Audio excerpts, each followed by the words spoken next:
faithful.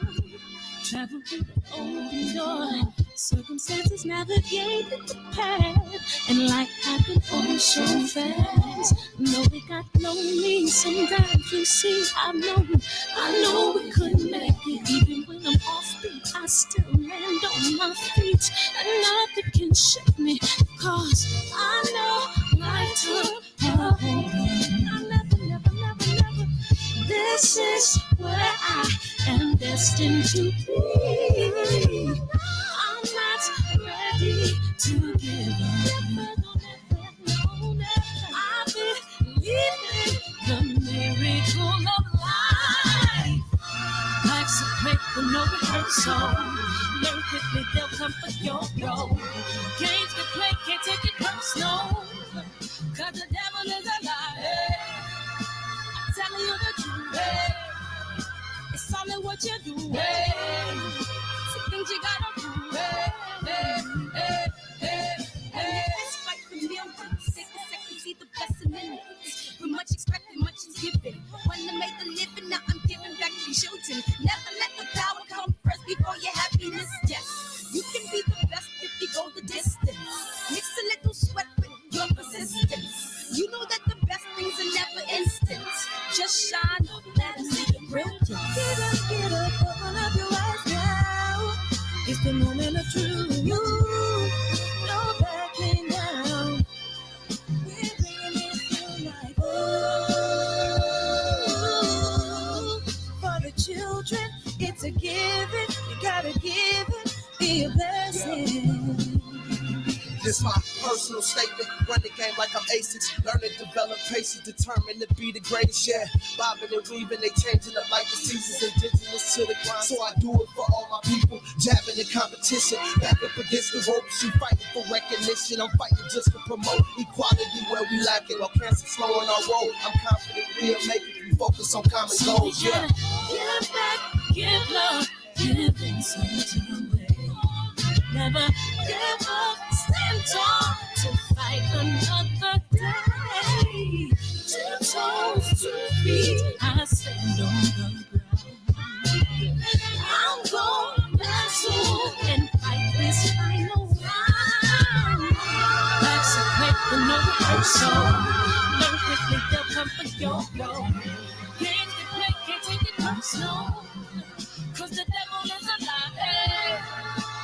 Telling you the truth, it's all in what you do. Some things you gotta do.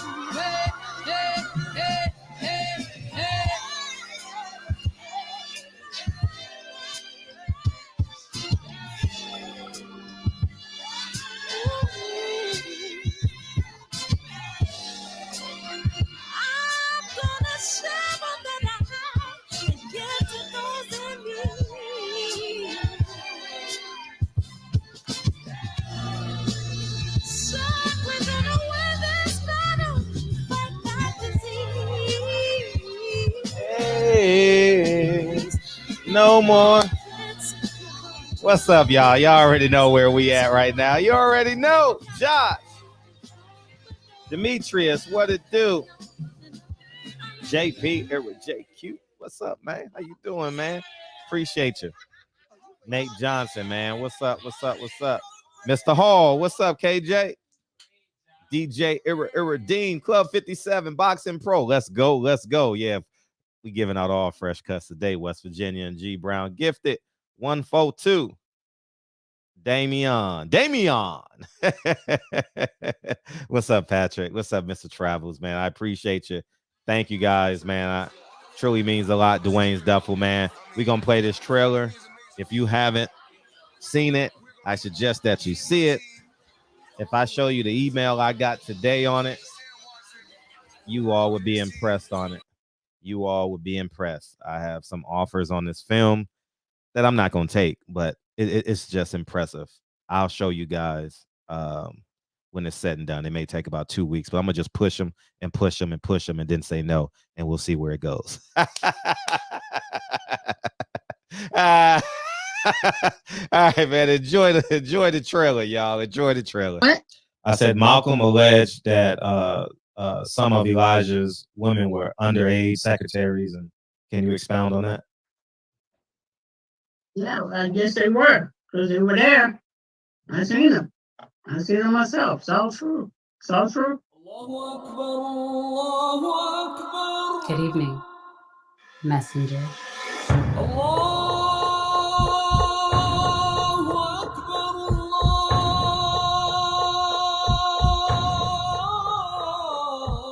You convinced us that you were the last messenger.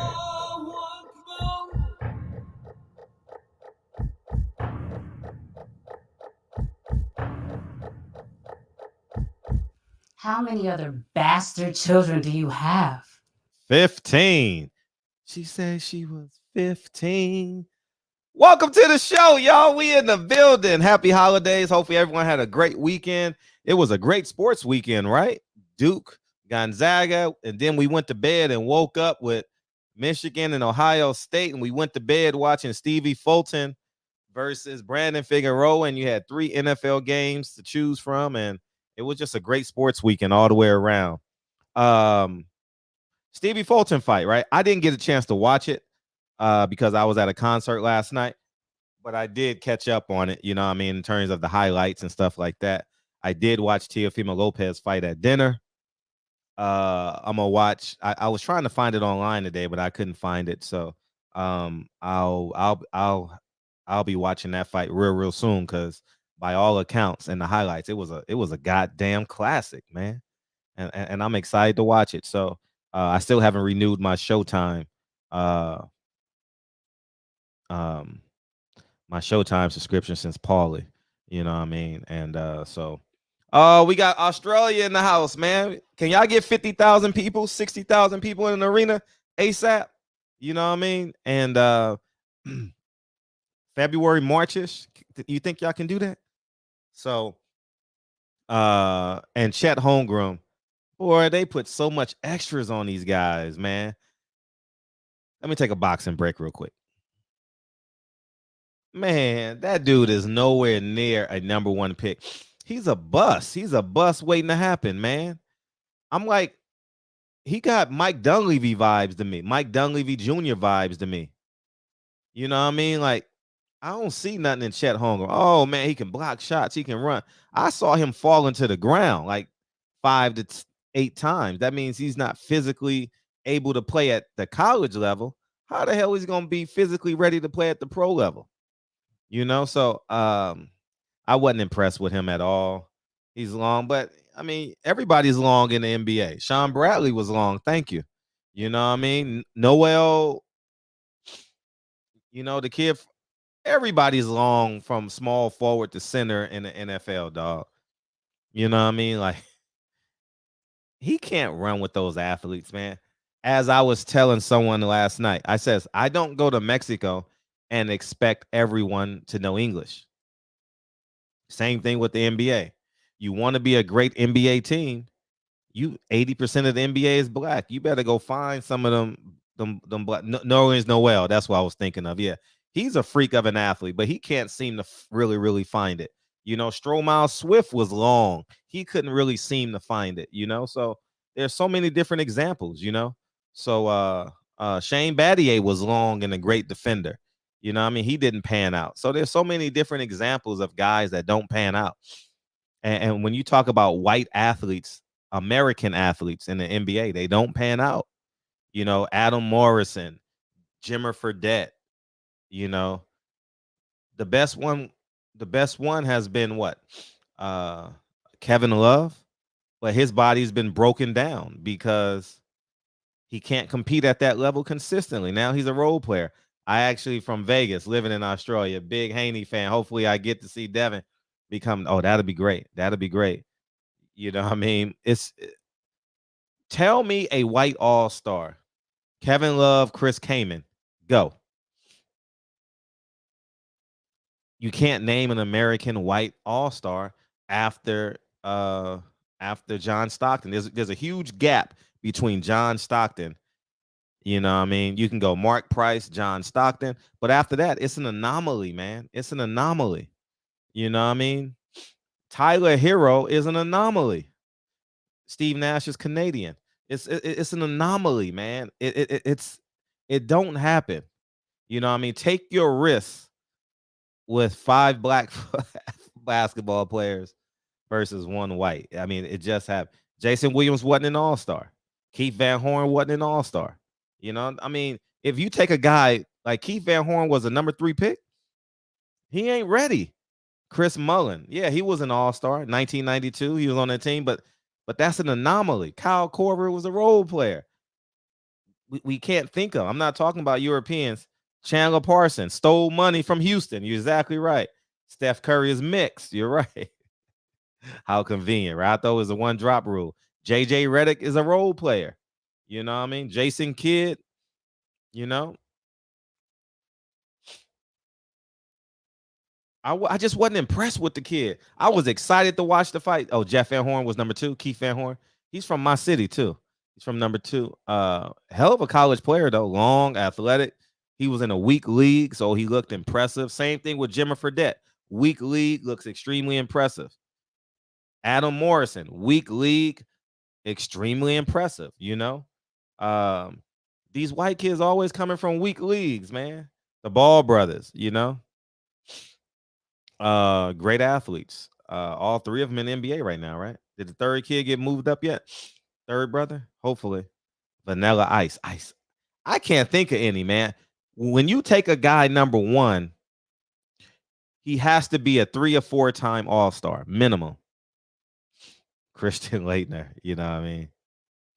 Christian Laettner, you know what I mean? He's a role player. He was too slow for the NBA. He couldn't get his shot off. I don't know who that is. Imoni Bates. Is he the center? I haven't seen him play yet, but he's playing real soon against somebody. You know what I mean? So anyways, man, I appreciate you. I appreciate the basketball break. Gordon Hayward is a role player. He's not an all-star. He's not a top 5 pick have to have a great impact on your franchise. I don't see it. Now, if you're talking about 2nd round, yeah, take him. Take a chance.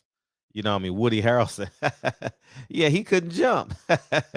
So anyways, man, we back on the boxing tip. I'm opening up these phone lines because we going to really go in on Teofimo Lopez and all that. But since I didn't watch how you said the Stevie Fulton fight, I'm going to let you guys come on in and talk about that and catch me up on it. I'm caught up on the highlights and stuff and the conversation about it. But I'm very interested in what you guys have to say about it because it's the barbershop. And I missed y'all. We've been gone for 2 days, man. We had a great show Sunday. Get H Money in here. This going to be legendary. Wow. Oh, H Money turned into a Teofimo fan, right? Y'all going to learn about picking these non-black athletes, man. I'm telling you, man. Black athletes have a longer shelf life, man. It's proven, man. It's in the pudding. Y'all don't listen to Jimmy the Greek, man. You know what I mean? Great card by Showtime. I'm happy. As I said during quarantine, Showtime needs to invest in 122 pounds. And they've done it. And look at the rewards they get. We're talking about it on Sunday night. And they deserve it. Hopefully they make Rais Salim, Stevie Fulton. That'll be awesome. Here's the phone number to call in. And we rocking and rolling. So thank you guys for coming in here tonight. Oh, we going in on Teofimo. Oh, please believe me. Oh, they ain't gonna like what I have to say. And it's okay. Because I can give 2 shits about it. The fight review. What's up? What's up? Hey, Miss T, how you doing? I'm good. I called this weekend the night of sore losers. Man, right? I saw that. You say you saw that one, right? Mm-hmm. Yeah, he was a sore loser, but so was Brandon Figueroa. Yeah, absolutely. Sore loser. And I don't like how Brandon fights. He uses, I don't really care for boxers who use their head, and then he grabs people and he hit people. What the ref did was take away his rabbit punches, because he's famous for that shit. And I think they went back and forth. I thought Brandon at moments, because he nonstop fights. I give him that. He will nonstop throw them blows. And I think Cool Boy had to dig in deep. Tell Kyle I seen him on the Tizu. Oh, Kyle was on TV. Yeah. Oh yeah, he was partying like a rock walking. star, man. Yeah, I was like, is that Kyle? When Steven was walking back and Kyle was on the edge and the crowd, and he stopped. Steven stopped and went straight to Kyle and dapped him up and all that stuff. Oh, I'm that's like, what's up. what? They got Kyle on the Tizu. But it was a good night. Teofimo, I would not say that Kambosos outboxed him. I would say Kambosos was a better boxer than him just that night. Just a better boxer. I don't think, in my opinion, that he took it from the champ. I needed Kambosos to be more aggressive, and I don't think he was, but I'm not mad at the decision. Teofimo should have came out and not fought with his emotions. That's all I had to say. Well, how you doing, Fred? I'm well. How was your Thanksgiving? It was okay. I wasn't per se cooking, but I was guiding, and my daughter cooked all the food. Wow. And I was there, the guide of the show, this, that, and the other. And it came out all right, so I had to sit there and taste everything. And I'll tell you, as soon as I ate some of I just had a fork full of whatever she cooked, and I actually got sick. Oh, that's the second time. Well, because I had swore off meat, and I do my wellness show on the Sunday, and I'd be like, we're not eating dairy, and we're not eating, Yeah. But I taught her well how to make them candy yams. Boy, them shits was on point. Oh, that was sweet than a motherfucker. Hell yeah, the whole 5 pounds. Ain't no sugar left in your house. Ain't none left. Look, we use half a bag of sugar. I already know. And that's where it's supposed to be, right? That's exactly. We old school up in here and all that stuff. But she did good. Her boyfriend was here. We sat down and he was eating, so that made her happy. Like, he was really digging in. I was like, okay, I can't eat no more. Cause I started feeling winded and chest hurting. But that'll happen when you stop eating that type of food. Then you try to go back and eat it. Okay. So it's not that it wasn't good. It was just I had stopped eating all that type stuff and just to even eat a little bit of it. Hey, by the way, I just want you to know that it's your week. It's Isaac Cruz week. Oh yeah. Y'all gonna see. Now look, if he come out like lackluster, I think he crumbled under the lights. But I'm only judging him by what he has done in the past. So he gonna beat him? He gonna beat Tank? I'm going for Tank because I go for the home team. But I think Tank could beat him. I think Tank is a better boxer, but the dude don't stop punching, and he hits hard from the first round to the 12th round. Everything. So we'll see. We know that Tank can give it. The question is, can Tank take it? We're gonna find out. I think it's interesting, Fred. You should watch it. I don't know if. Oh, I'm gonna watch it. I'm not paying for it. Hell no, I ain't paying for that shit. You paying for it. Enjoy that. Hell no. I didn't watch it. I didn't pay for Tio last day.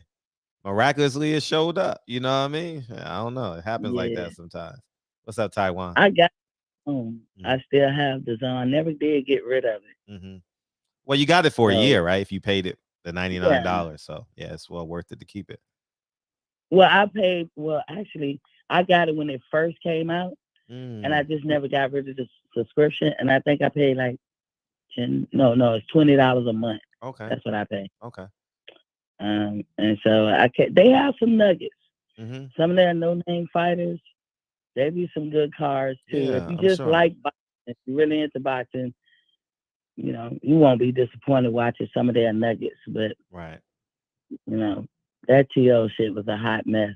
They look real stupid. But the good thing is, Devin might actually get a shot because you hear how Kambosos talking. Hey, I want it with Lean. He wants it with Devin. Yeah, that'll be good because hopefully the Zone and Eddie Hearn won't renege on I got the bag. I got the money. Shit, the fight now. I would have loved to see 80,000 people in Australia. Make it happen. Yeah, I love Australia too. It's a great city, a great country. was talking they want to run it back. But then when you really dig into the weeds, both of them kind of backed off of running it back. I think Tio, he should have spent less time hanging with Rolly and bumping his gums on these YouTube clips and more time in that gym. And he said, I want to go see my son. And congratulations to Teofimo. He's a new father, y'all. So he said, I want to go see my son and all this stuff. Kambosos had his third child in September, so shout out to him too. But they both like, Kambosos like, I got to properly grieve for my grandfather who just passed, and I want to see my newborn too. So I don't know what they're gonna do. T.O. said he moving up. Good. His career is over. It's over. It's over. Yeah, not because he's not a good fighter, but he got problems. He got top rank problems and he got daddy problems. Yeah. Big problems. That too much into it. Brandon moving up too. He was such a sore loser. He's like, y'all know who won the fight, but that was the Brandon Figueroa crowd. But no, and Kubo, I like how he handled himself. He said the fight was close, but I was hitting in between them exchanges, and Cool Boy outboxed him. To me, he didn't have enough time to really do it all through the fight. But Brandon mauls you, and he used his head. I can't stand that shit. And the last 2 rounds, I think Cool Boy outboxed him, popped him, did what he wanted to do. It was hard because Brandon likes to jump on you and lean on you, but he did do that. And I think Cool Boy fairly won that fight. And I was going for him anyway. Fuck Brandon. I like Brandon, but not more than I like Cool Boy. So fuck that. But yeah, Eric, the whole world saw Kyle on the Tizoo. Yeah, he deserved it.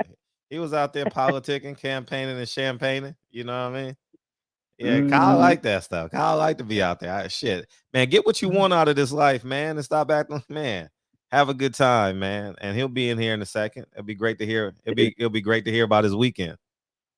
Tell him way on the East Coast, we saw you on Showtime. It's Showtime. I'm surprised it's not on his Instagram by now. You know what I mean? Yeah, that's true. I'm going to clear your lines, Fred. All right, I know appreciate you. Good. Yeah. Welcome back. All right. Thank you, Miss T. I would bring Tyron in, but he's falling asleep and shit. You know what I mean? So I'm going to just bring Mex in, man. Yo, what up, Fred? What's up, man? We got Tyron falling asleep and shit. Turn y'all phones the other way, man, so we can look. Oh, yeah, you told me that last time. My bad. Yo. You got to unlock your joint. All right, go ahead. What's up, Max? I'm out of. Okay, you out here, Miss T? Yeah. What's up, Tyron? What up? There we go. Yo, what's good with it? I missed that Fulton Figueroa fight, man. My little brother had a little concert I had to go show up for. I was trying to watch it in the crowd on my phone, but the service is trash. So, but I did see that Tio fight, man. I had an 8-4 Kambosos. You know what I'm saying? I scored it round by round. I had 3 swing rounds in there, so I could see it kind of going either way. But I think that just fucked up the whole 135 division right there. Yeah. Oh, you talk about upsetting the division. That makes Tank damn near obsolete. Like now we don't even care who Tank is fighting now because if the zone can lock in Kambosos, I don't really care who Tank. Tank is who is Kambosos with the zone and who's his promoter? He's with Lou DeBelly. Yeah, excuse me. Yeah, right, Tyron. And so now it's like shit. Like who can Tank fight that makes it relevant? Because he can't fight for a belt. There's only 2 people with belts now. They all on one network now. Shakur's team. I mean, the sad part is if he fights Tio, if Tio moves up to 140, they get a fight somehow. He ain't gonna get credit for that because Tio lost. If he fights Kambosos, it's gonna be like, it's Kambosos. That ain't a big name. Like he gonna get the same criticism, like of not fighting nobody unless it's, I guess maybe Haney, which that probably ain't gonna happen no time soon. Lou has invested so much money over the past couple of years, and now he's in a position to get something in return. And at what he did, at what he accomplished, shit, you better get your money. You know what I mean? Look at how many fights that PBC and I mean, for that matter, Top Rank squandered with Mikey Garcia. You know, when they had him, they had so many fights to make with him. They didn't make them. You know, and look at the last couple years with PBC. Look at the Zone at 160. The fights they didn't make. Still ain't making. Still ain't making. Right. So hey, Boxiana. And so it's really like, get your money, man. Stop playing this weight game, and the fight gonna get bigger. Yeah. I mean, they should just fight each other now, and then, you know, if someone loses something, let them get a couple fights in the belt, have a rematch later. It's not. I mean, Pacquiao and fucking Marquez did it 5 times, sold every time. So they did, and it was entertaining. Years apart. Every time that fight was like, man, I want to see it again. You know, exactly. Mm-hmm. And different weights, different years, didn't matter. Right. Even when Marquez knocked out Pacquiao, people still wanted to see the next one because Pacquiao looked like he was about to knock out Marquez. Yep. Yeah, man. Harmon, what's up, man? Happy birthday, big homie. Happy birthday. Happy 31st birthday, man. Happy 31st birthday, man. What better place than to spend your 31st birthday than in the shop, man? Hey, happy birthday, homie, for you. Yeah. I know someone had sent me a link to the Figueroa and Fulton fight, but YouTube already took the shit down, so I wasn't able to catch that. Oh, really? They were that quick? They were that quick with it? Oh, quick! It was today. They sent it this morning. I tried to watch it maybe about 3 hours ago, and because I was trying to find it on YouTube and I couldn't find it. Yeah, and then if you do, it's like zoomed in. You can't really see the whole thing and shit, or reversed. Like, it'll be up. It'll be up tomorrow. Yeah. Next day. Oh. But I think it's kind of like, it sounded like Kambosos is interested in the Haney fight, which I'm not mad at it. Might as well get it undisputed while you can. I mean, because I think Eddie Hearn and Lou can figure that out, make it happen, get some good money. They've done it before, a few times, you know. So, and the history with Al Heyman and Lou DiBella is kind of severed, you know, over Deontay Wilder. So, Lou DiBella may get some. He may leverage that into getting his fights, some of his fights paid for. You know, he got a little bit of power. You know. Yeah. Oh.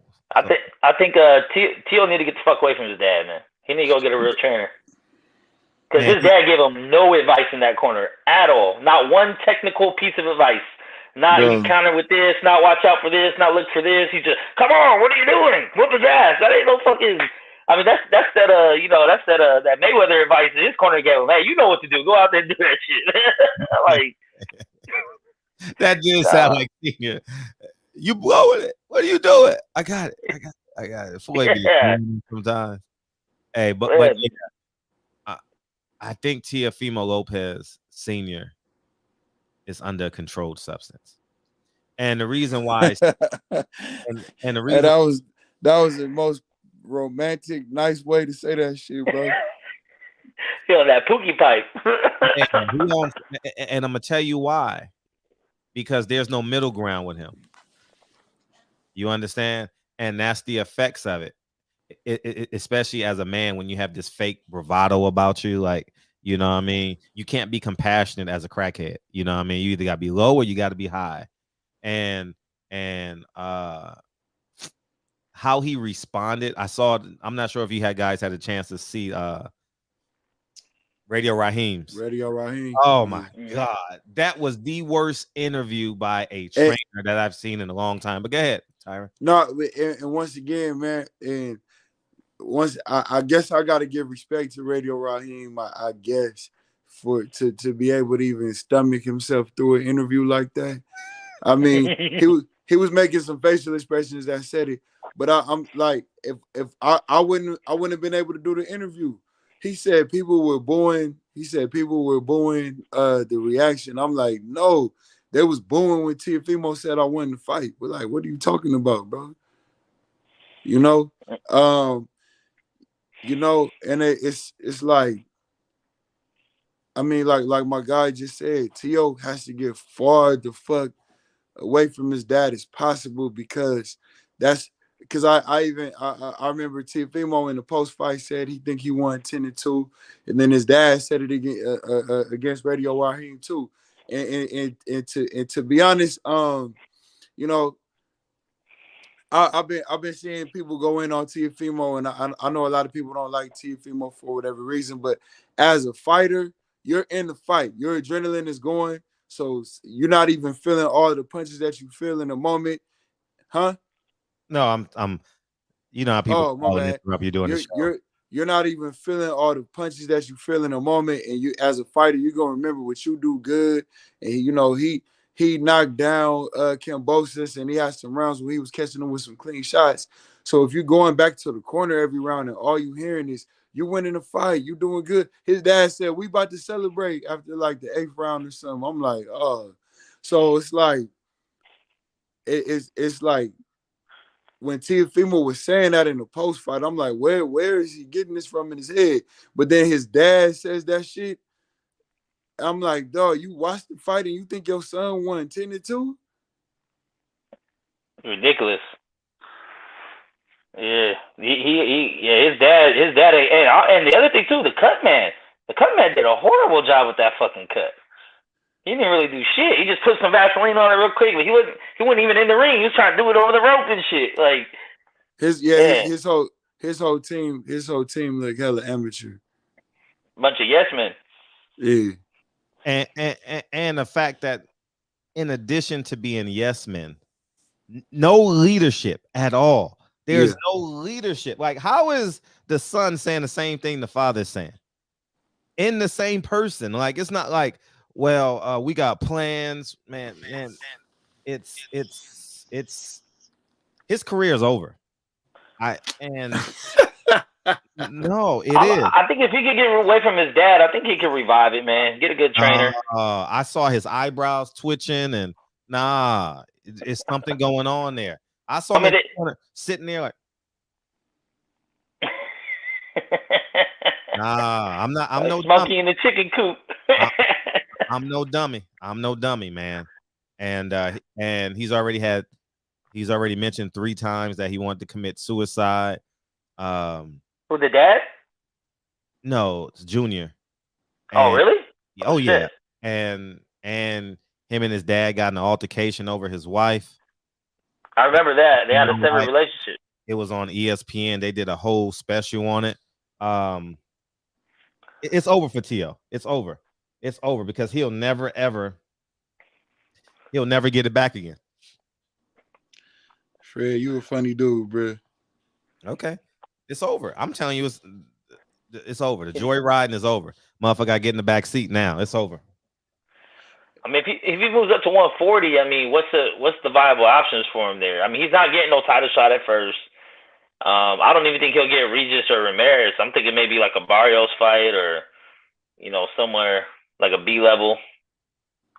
I mean, he still got some type of skill set, not as much as he portrayed. Josh Taylor, man, Teofimo still got one of the bigger names at top rank. Josh Taylor's probably gonna move up to 47 eventually, vacate those. You got Ramirez, you got Prograde, who's a free agent. I guess there's plenty of fights with Teofimo Lopez. Yeah. He's 24 years old.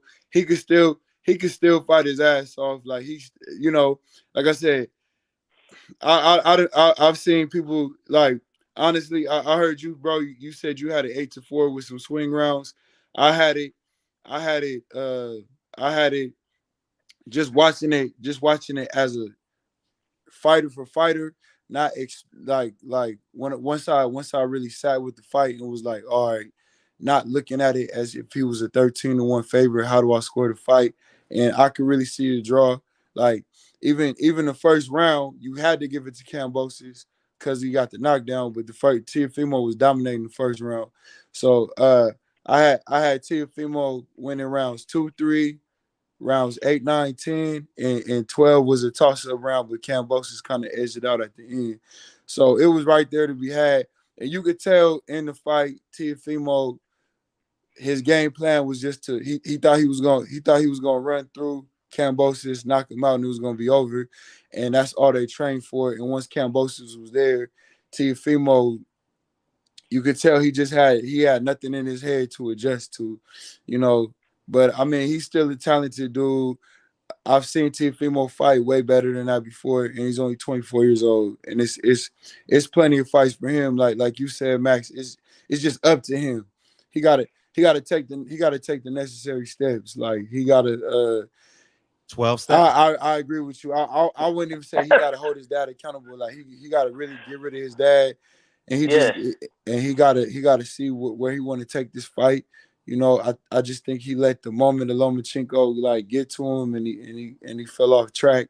You know, the kid, like when I look at Teofimo and I paid attention to him, like, you know, he loved his wife. He talked about embracing his son. So I just think he needs to tweak some things, and he'll be straight. Like I think as soon as Josh Taylor move up or whatever, like 140 will be like wide open. I still think he's better than Jose Ramirez. I think he's better than everybody else at 140. Personally, you know, it's gonna be up to him. You know, he can't. I don't understand where Fred is coming from. I'll be honest with you, but I understand why Fred is saying what he's saying. And if he stays in the same mental space and on the same trajectory he's on now, then yeah, he can't come back from it. But if he could take this moment in and really dig deep and make the changes he need to make, he only 24 years old. Like, it's wide open for him. Yeah, here's where I'm coming from. He was in the corner. I didn't know he was saying this because it was on mute while I was at dinner, but I got it from the comments in the chat box. They were saying, "You got this round, Tio. If your dad is lying to you and you're believing the lie, where do you go? Like in life, like where do you go if the man that's supposed to be leading you is leading you to a bridge that's halfway done?" And I don't think his dad has the physical aptitude. I don't think he has the discipline. I don't think he has the boxing aptitude to take Teofimo Lopez through 140 pounds. And the fact that now he's with Top Rank is going to say, hey, Barbosa is a little bit cheaper. Put him in there with Barbosa. Hey, Zapata is a little bit cheaper. Zapata, excuse me, is a little bit cheaper. Put him in there with him. Don't matter. That would be a good fight. No, these are great fights for us. These are great fights for us. But from what I see from his corner and how I can project it, I don't see it. And the body, the facial expressions from Tio tells me something. There's some chemicals there. It's not normal to be doing this with your face. You know, it's something there. And I have no emotions towards Tio. Remember, I was a Tio fan until he started using the N-word. So, you know, like, but I it's something there that's on the undercurrent, and it's going to have to come out in the wash for Teofimo to get better. And I don't think there's no sanity for Teofimo right now. I just don't. I mean, the way I have seen it too is, I think if he stays with his dad, I don't think there's not gonna be much correction, because I feel like it's kind of similar how Wilder was after the second fight with Fury, where he felt like I just need to do my thing and then I'll be cool, like not making an adjustment, because Kambosos landed that right way too often for him not to adjust to it. And his dad didn't try to help him out adjusting to it. If they get back in camp, I don't think it's going to be like, okay, let's cover up this hole in your game. Let's figure out other ways. I think it's going to be like, well, next time we just got to hit him harder and knock him out earlier. You know, like that kind of mentality where you're not really learning the science of anything, the ins and outs. And I just don't see that being a good environment for him. I think if he gets with a good trainer, I mean, they might be able to turn him around, because he does have some good raw talent, young, athletic, do a little bit of pop. Yeah. But, I mean, it's hard to teach old dog new tricks, too, at the same time, you know. Yeah. I'm sorry. No. I've seen this play out before. I've seen it in Fernando Vargas. I've seen it with Lamar Odom, Darius Miles, Quentin Richardson. The list goes on and on. Tremendous athletes, tremendous upside. But when you have no discipline in your life, look, he is so bad in his interviews. His interviews turns, you know what Teofimo turns into every interview? A life coach. How the fuck is Teofimo a life coach in every interview? See, what you got to do is see, life is about choices, man. See, you got to narrow down your choices, man. And then these people just don't understand, man. You got to worry about the jewels that's inside your body, not the diamonds that's on your neck, man. You see what I'm saying? Like he's believing himself. That's what crackheads do, man. They just talk until they hit a nerve that you're gonna believe. Hey, I'll be here Friday with the tire. The tire. I didn't want to tire. No, not the tire. I said I was gonna be tired on Friday, so I'm gonna come on Saturday and wash your car. You know, I didn't ask you to wash my car. No, I was gonna come on Saturday, but I think Sunday will be better that we can go and pray together and go to church. You know, like it's just they just keep running them together, running these lies together. Go watch a Teofimo Lopez interview. I guarantee you, he always turns into a life coach. Hey Fred, you my guy, man. But like, even I could be wrong. You the same dude. Like I said, the first time I even knew that you was in the boxing is when I saw you after the Broner Porter fight, trying to inspire Broner, who he showed you what he was after the Maidana fight, and you was still wanting to believe in him after the Porter fight, and it is what it is, and right. It was way more clear that Broner was a clown than what you're saying about Teofimo now. So like I said, man, I agree. Broner is a clown times 10, but there's substance abuse that is just, from what I see, I don't. It's just, and it's nothing there. Like the vessel is empty. It's like a I don't know, man. You ever seen the 5 Heartbeats? What's the lead? For sure. That's Eddie, right? What's his name? Eddie Kane. Yeah, Eddie Kane. Thank you, man. That's who he is, man. Like he has all the talent. He could sing. I'm not, man. Listen, man. What I saw yesterday is a person who believes in the 4th dimension. Like it doesn't exist. Like, what universe were they in? The dad telling him he won the round. Man, come on, man. And he believes it. He comes back with a new cut the next round. He says, "Oh, you got that round." And Teofimo believed it. I'm like I said, me honestly, like I said, just looking at it, I think Teofimo got caught up in his own hype. Mm-hmm. I think he was just thinking about what's next, and he thought he was gonna run through Kambosos. And I think we because we didn't know Kambosos, we were expecting it to be a easy fight for him. So when we watched it be like a 50-50 swing fight, because like I said, I thought there was definitely the 10th round. I thought he was gonna get Kambosos out of there, and there were some rounds in the middle. He was catching Kambosos with some good shots, so I thought he was gonna win. I don't think the fight was as wide as a lot of people are saying now. I just think it's because their expectations was he just beat Lomachenko. Who the fuck is Kambosos? He gonna wash him out. So I think when people are watching the fight, they're like, man, what the fuck? So like like I said, clearly you got to give Kambosos the first round, no dispute on that. There was one round in the middle. Teofimo, like, he wasn't even throwing no punches. Like, he was just trying to walk him down. He wasn't cutting the ring off. He wasn't throwing no punches. But other than that, a lot of the rounds were really like swing rounds. And it's like Kambosos was hitting him with that overhand right and with uppercuts and shit like that. And to me, it just looked like when like Fred, you coached basketball before. It just looked like when you in that tournament, and in the first round you play this white boy school, and none of them look athletic.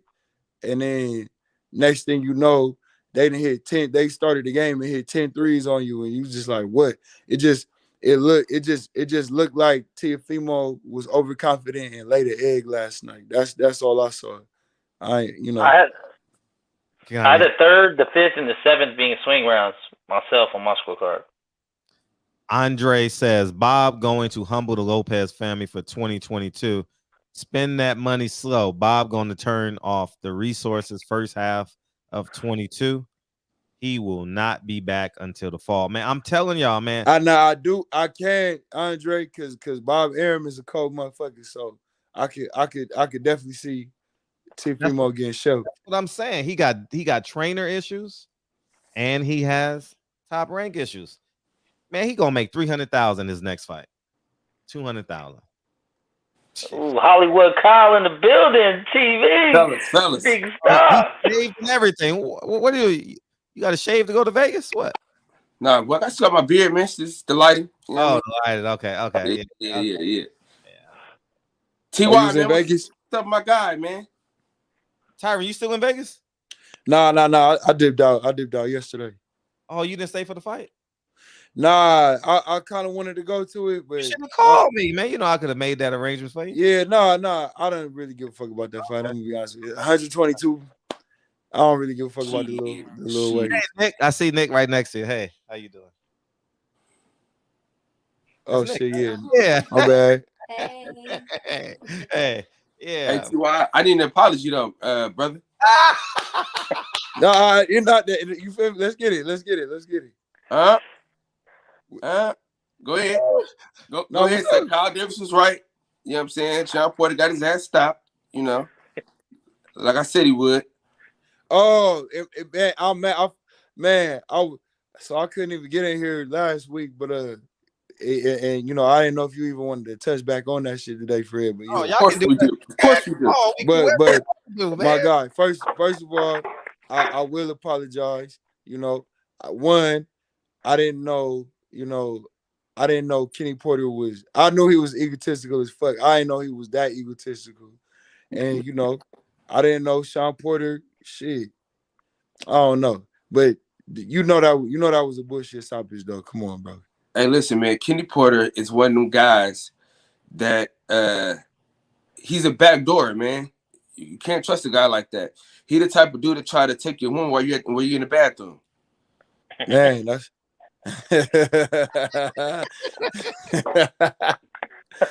I'm just, you feel me?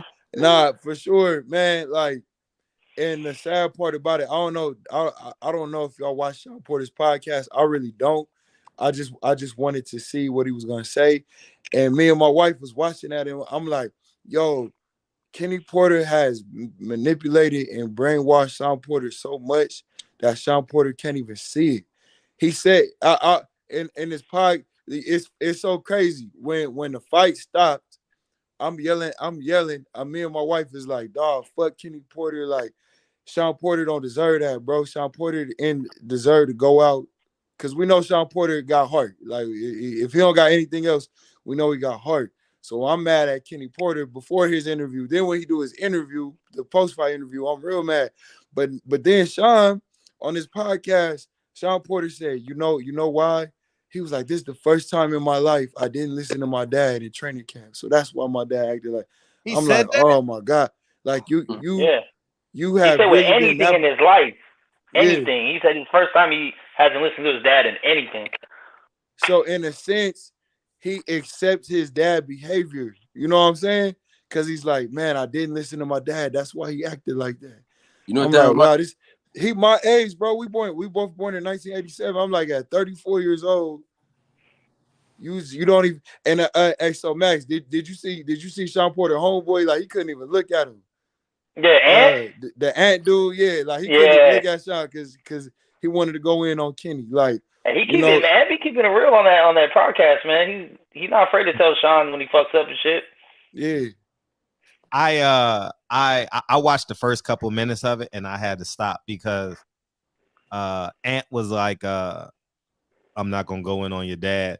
And when Sean patted him on the back, I said, nah, it ain't going. I said, I can't watch it because I'm gonna get infuriated. Not because of my disdain for Kenny, but I'm looking at Sean like, dude, you don't see the writing on the wall? Like, and Ant is the only guy to tell him. Like, Yeah. Say something. Like he probably said, I disagree.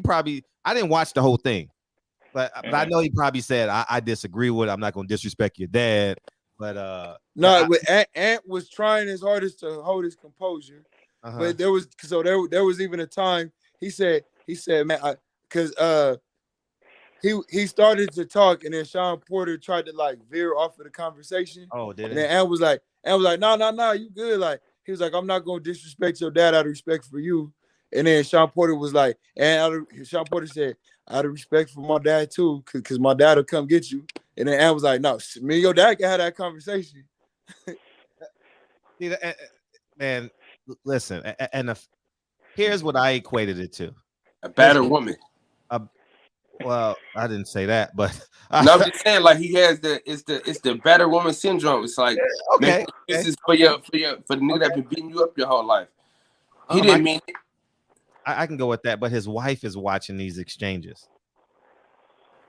That's the problem. His kids. Yes, his kids is watching the exchanges. Like we had a faint smell in our house. It was coming from the kitchen. I had to go under the house today and see if it was a dead rat because we have an elevated home. So sometimes the stray cats and stuff come underneath. Light flex. No. No, I'm making the example of I had to fix it. She's gonna call. His wife is gonna say, "Oh, my caller made the appointment for the handyman to come over and fix the leaking sink." Did you talk to my dad first? Yeah. I called your dad and got the $5,000. So for his dad to be bold enough to say he's gonna have breakfast with me in the morning. That's what I said. That is control. That's some pimping hoe shit. How come nobody got that? Nobody. Fred, that's what I told you. I said the man, his body language was so like nonchalant, like so like fuck it. You know what I'm saying? Like, and they really robbed Bud Crawford of a knockout. Yeah. For real. That's of his moment. Of a moment. It really robbed Terrence Crawford of the moment, and Earl Spence and Terrence Crawford a few dollars as well. It robbed us because it robbed fans. Dog, and not to say that I thought Sean Porter was gonna come back, but it robbed us of the chance to see what Sean Porter really got in this tank. Yeah. You know what I'm saying? Like I do believe the writing was on the wall, but it's a minute left in the 11th round. Like let's see, Sean Porter just got done banging his hands on the ground. Like let's see if he got just something in his spirit that it makes something happen, bro. Right. It's like this is boxing, my dude. I know. It's like if you didn't want your son to get hurt or whatever, blah blah blah. Like why'd you?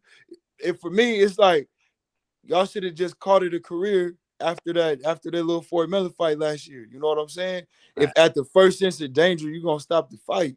You feel me? Sean Porter, eye wasn't closed. You think about it, and I'm not saying that everybody go out like this.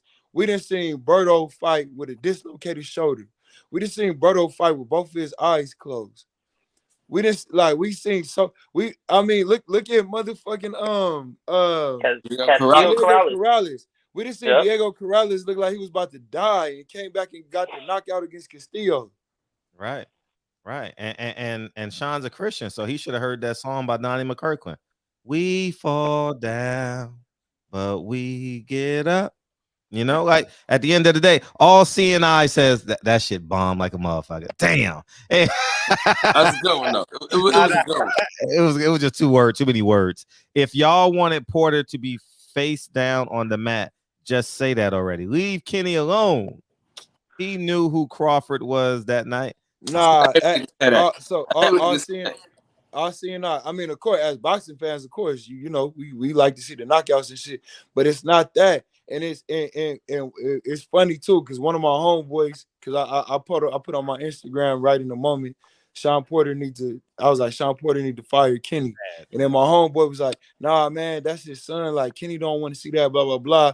And this is before the post-fight interview happened. I said, no, Kenny Porter did that egotistically. It wasn't about protecting his son. Then in the post-fight interview, he said, Nah, his preparation. He's like, honestly, like these fighters, you know, they get to a point where they think they can do it on their own and they don't want to listen. So Kenny Porter stopped the fight in a way to have control, to teach Sean Porter a lesson, to say the reason you in this position is because you didn't listen to me. You know what I'm saying? It wasn't about it wasn't about none of that, bro. Like even did y'all even see the post-fight press conference? Not the interview in the ring, but the post-fight press conference. It was awful. Like, yeah, Kenny Porter took that shit over. You know what I mean? And then Kenny Porter went to Terrence Crawford, talk about, you know, I want your kids to play with my grandkids and blah blah blah. I'm like, bro, you are the trainer, bro. Yeah. It's all pimp shit, man. Pimp shit. He from Cleveland, man. All he was doing was pimping the whole night. You know what I'm saying? He told nigga, bitch, give me these motherfucking shoes. I bought these motherfucking shoes, even though she did all the fucking work. This is what it is. Look at this shit. The hoe do all the work. She bust them dates. She risked her life on the stroll. The pimp take all the money, give her a little allowance. If she say anything wrong, the bitch, fuck I tell you. Yeah, exactly. Reprimand her and shit like that for everybody. Like, this is pimp shit at its finest. He said, pimp shit though. He said, "Oh, you don't want to listen to me? I'm gonna show you. You just the fighter. I'm the trainer. I can stop the fight when I want." That's the vibes that I got from it. And it's funny, going back to the same first time I ever saw you as a boxing journalist, Fred. Quiet as it's kept, the first one who called it out, and someone that grew up with him because they both from Ohio. Adrian Broner was like called that out years ago. He did. Adrian Broner called that out years ago with Kenny Porter and Sean Porter. Yeah. Well, can't the ref override a towel? No. Hell no. No. I think the shit in a fight before. Someone raised the towel and the ref said nah, and then the dude knocked him out afterwards. Yeah, it was Cotto. It was Cotto versus I can't remember the dude's name, but like this white dude. Yeah, his corner threw in the towel and the ref threw the towel back and then Cotto knocked him out right after that. I remember that. Yeah, E1K said, where the fuck that analogy come from, Kyle? I mean, that's the analogy you get. Just think about this shit, man. First of all, the check is made after Kenny Porter, right? He divvy out the money after Sean worked his ass off. Listen, Sean Porter, he's a boxer. He worked his ass off. He worked his ass. He put all the work in, right? He can live. He can die in the ring. Niggas die in the ring. He could have died in the ring every day. And then he's giving Kenny Porter all the money. He said, "Huh, take this money." And then Kenny Porter tells him, "Huh, you can buy you a suit. Huh, you can do this. Huh, you can do that. Huh, no, we ain't doing that. You can't get that. Hell no. I'm gonna do this." You know what I'm saying? So he in control of everything. That dude's a control freak, man. And that's pimp shit. That's what pimps do. Pimps control the woman. You know what I'm saying? They control. And Kyle, I even understand your battered woman analogy. You know, that's harsh, but I even understand because, like I said, everything Sean Porter said after Kenny Porter did that was but my dad cares about you know what I'm saying, and it's like, dog, we all grown men, bro. Like I said, it hits me because me and Sean Porter are the exact same age. You know what I mean? And my pops ain't been able to talk to me like that since I was like 11, bro. Man, you know what I'm saying? Yes. It's all about respect, man. It's all about a shared respect. Like me and my pops, you know, we don't agree on everything, but at the end of the day, man, I'm not giving a nigga if I work my ass off, do all these 16s and 12s. You ain't getting all my money, then telling me when I can spend my money. If I want to go broke, motherfucker, I'm going broke. Fuck is you talking about? Fred, you know this better than anybody because you used to you know be cool with that camp. Kenny Porter didn't even let Sean move out until Sean started his own family. Oh, weird. For real? Damn. Actually, Sean said on that podcast that when he said that he was gonna box, his dad said, "Well, I'm gonna be the one managing you and training you because I don't want no one else to take advantage of you." But then he's the one that took advantage of his dad. So he can take advantage, yeah. That's what, and that's that pimp shit. That's what I'm saying. It all goes back to pimping. Like, Hey, don't no. I got you. You know what I'm saying? Don't worry about the mother because they ain't gonna do you like how I'm gonna do you. They ain't gonna treat you how I'm gonna treat you. That's what it felt like to me. But at the end of the day, Sean Porter is a grown ass man, and he decided to let this happen because at any point in time he could have severed the relationship with his father, fired him or whatever, went to another camp. He could have done at any point he wanted to, but he chose not to. So and based on what you even said, Max, because my wife brought something to my attention, you know, and Fred said it a minute ago. My wife was like, shit, I bet you Kenny Porter damn near even approved of Sean's wife. You know? He probably handpicked. No, I ain't gonna go that far. I know. But I'm sure go somewhere I ain't gonna go. I'm sure he my wife brought it to my attention, and when I thought about it, I was like, yeah, because like, you know, like I just in my instance, if I was in that same predicament, you know, and my pops was talking to me crazy like that, like when I go home, my wife is gonna be like, yo, what the fuck is up with that? Like, nigga, you know what I mean? So it has me under the impression that he found someone that understands him and his dad's relationship and won't question it or challenge it. Because even at the end, because Terrence Crawford was like, man, I don't know, man, like my kids is kind of rough. Kenny Porter was like, well, my grandkids need that because they too soft on them. Like my grandkids need that roughness. You know what I'm saying? Did he say that? Yeah, he said that, bro. Oh, what? Sean Porter's wife was right there. Wait. I was reading the chat. I was laughing at nigga said, out of here, man. I was laughing when dude said Sean got married and Kenny walked Sean down the altar. I told him. God damn. Like this. I was laughing inside my body when you were talking. Say that again. So at the post fight, like, first of all, Kenny Porter took over the whole fucking interview. Yeah, he did. And then, you know, that was like, you know, we about to get out of here. And then Terrence Crawford came to the stage, blah, blah, blah. And Kenny said, you know, hey, now that all this is over, you know, I always had love for you. He was like, this is how much I love you. He was like, I want your kids to play with my grandkids, talking about Sean Porter's kids. Mm-hmm. And then Terrence Crawford was like, he was just playing. He was like, hey, I'm going to warn you, though. Like, my kids is kind of rough. And then Kenny said, well, I need to put them around your kids because like they go too soft on my grandkids, basically. And the wife was right there. Right on stage.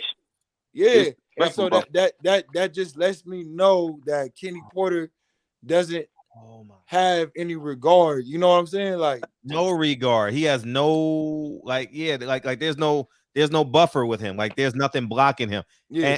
And to add to that, Sean Porter is a 34-year-old child to his dad. Yeah. And so to his wife, though. To his wife. Because I can recall, like, me at a very young age, I dated up when I was younger because I had fake IDs and stuff, and I was 21, 20, getting into the clubs. And I can recall me, I had a girl, she worked at a barbecue joint. And she was like 35, 40 or something like that. I was like 19 or 20. I was staying on 122 Washington Boulevard. I'll never forget it. And she used to drop off barbecue for me every day because I was making $5 an hour, $4.25 an hour. And damn, you were old nigga. Yeah. That's old nigga for real. Facts. And she controlled the whole relationship. You understand what I'm saying? Even though I was still smashing other girls, but the fact that I had to be home by 5 because she had to feed me. And if she wanted to have sex, I had to have sex with her because I thought I was getting over, you know what I mean? But the fact that she had that control over me, now that I'm looking back at it, you know what I mean? But I know it's on a whole different level, but the fact that she didn't respect me, she loved the control of me. And I'm looking at Sean. His wife is looking at him like disgusted. Like, you gotta, at some point, you gotta stand up to your dad. She wasn't Barbara Bush, but she was white though. I'm trying to think either she's looking at him disgusted, or he just found someone that understands. You know, like, you know, because there's a lot of girls that are very subservient to their dads. You know what I'm saying? And different Okay. coaches and stuff like that. So she just like I said, just for the fact that Kenny was that comfortable saying that around her, just like Kenny Porter was that comfortable saying that about his son in front of the whole world. You know what I'm saying? Like, it just shows like Kenny Porter has never, you know, like whether my dad agreed with any of my decisions or not, my dad had to reach a point with me at some time. He's like, hey, I can't talk to my son like I used to be able to. You know, and I'm sure y'all three, you know, I know Fred, you didn't really have a relationship with your pops like that. But I know y'all at some point could probably say the same thing. Like, whoever the man was, like, even my grandfather that just passed, like, he was, you know, he from the South. He was very judgmental and blah blah blah, all of that. But, you know, by the time I'm like 15, 16, he was like, man, he gonna do, he a man, you know. And it's just like that, Kenny Porter. So it's like, because of that, it's just like Sean Porter was never gonna be a great fighter, bro, because he was always gonna believe that it all is because of his dad. Wow. Like, look at somebody like Floyd, bro. He And said that you know, too. yeah. Look at somebody like Floyd, you know, who come from an actual fighting family. His uncle was a world champion boxer. His dad was a championship caliber boxer, you know, to be able to fight champions. And they birthed Floyd into the sport. But Floyd, and of course, Floyd gives them all their credit and everything like that. But Floyd, somewhere in Floyd's mind, he knew it was him, and it's me that's gonna do it, and it's me that's gonna get me to here. And I got myself through the Olympics. I made myself a world champion. Sean Porter never turned that corner with his dad. Sean Porter never hit that moment in his mind where he said, "Pops, I appreciate you for getting me started. I appreciate you for taking care of me, but it's me that's gonna take my career wherever it needs to go." So it's just like, I mean, we like I said, I don't think none of us expected Sean Porter to win, but everything that transpired from Kenny Porter stopping that fight till after just showed you why. Matter of fact, to your point, Fred, because you said it even before the fight. You said it's just something about Sean Porter in the championship rounds. He just don't have it, and it's because in those championship rounds, that's when it's like, hey, everything we did before these 10 rounds really don't matter. We got to take it up another level. And he don't have that because he's dependent on his father. Mm-hmm. I mean, is it possible that Sean Porter is too good of a guy? He's just too nice of a guy.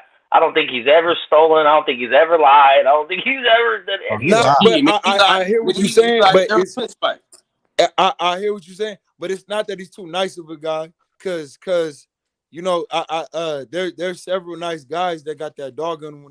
He's too subservient. He's nice because his dad told him to be. You know, he's everything that his dad told him to be. So wow, you know, he's well spoken because his dad said that's how you got to be. He goes to church probably because his dad put, you know what I'm saying? So like, if he was, man, I'm trying to think. It's like Shane Mosley's a nice guy. Shane Mosley was a nice guy in his career, you know what I mean? But he had his own mind. He fired his dad when it was time. He had that dog in him when it was time. Sean Porter, like, he doesn't know how to think outside his dad's instruction. Wow. Yeah. I'm gonna say this though. His wife ain't black. Cause you already know, a black woman would have been like, nigga, nigga, what's this? You know when to add to that point. I'm not gonna take away from that point. I'm just gonna add a layer to that. His wife going into the relationship that he is a fighter, or believes subconsciously that he is dominant figure, that he makes his own decisions, that he's strong. You get what I'm saying? Do you understand what I'm saying? Y'all not shaking your head.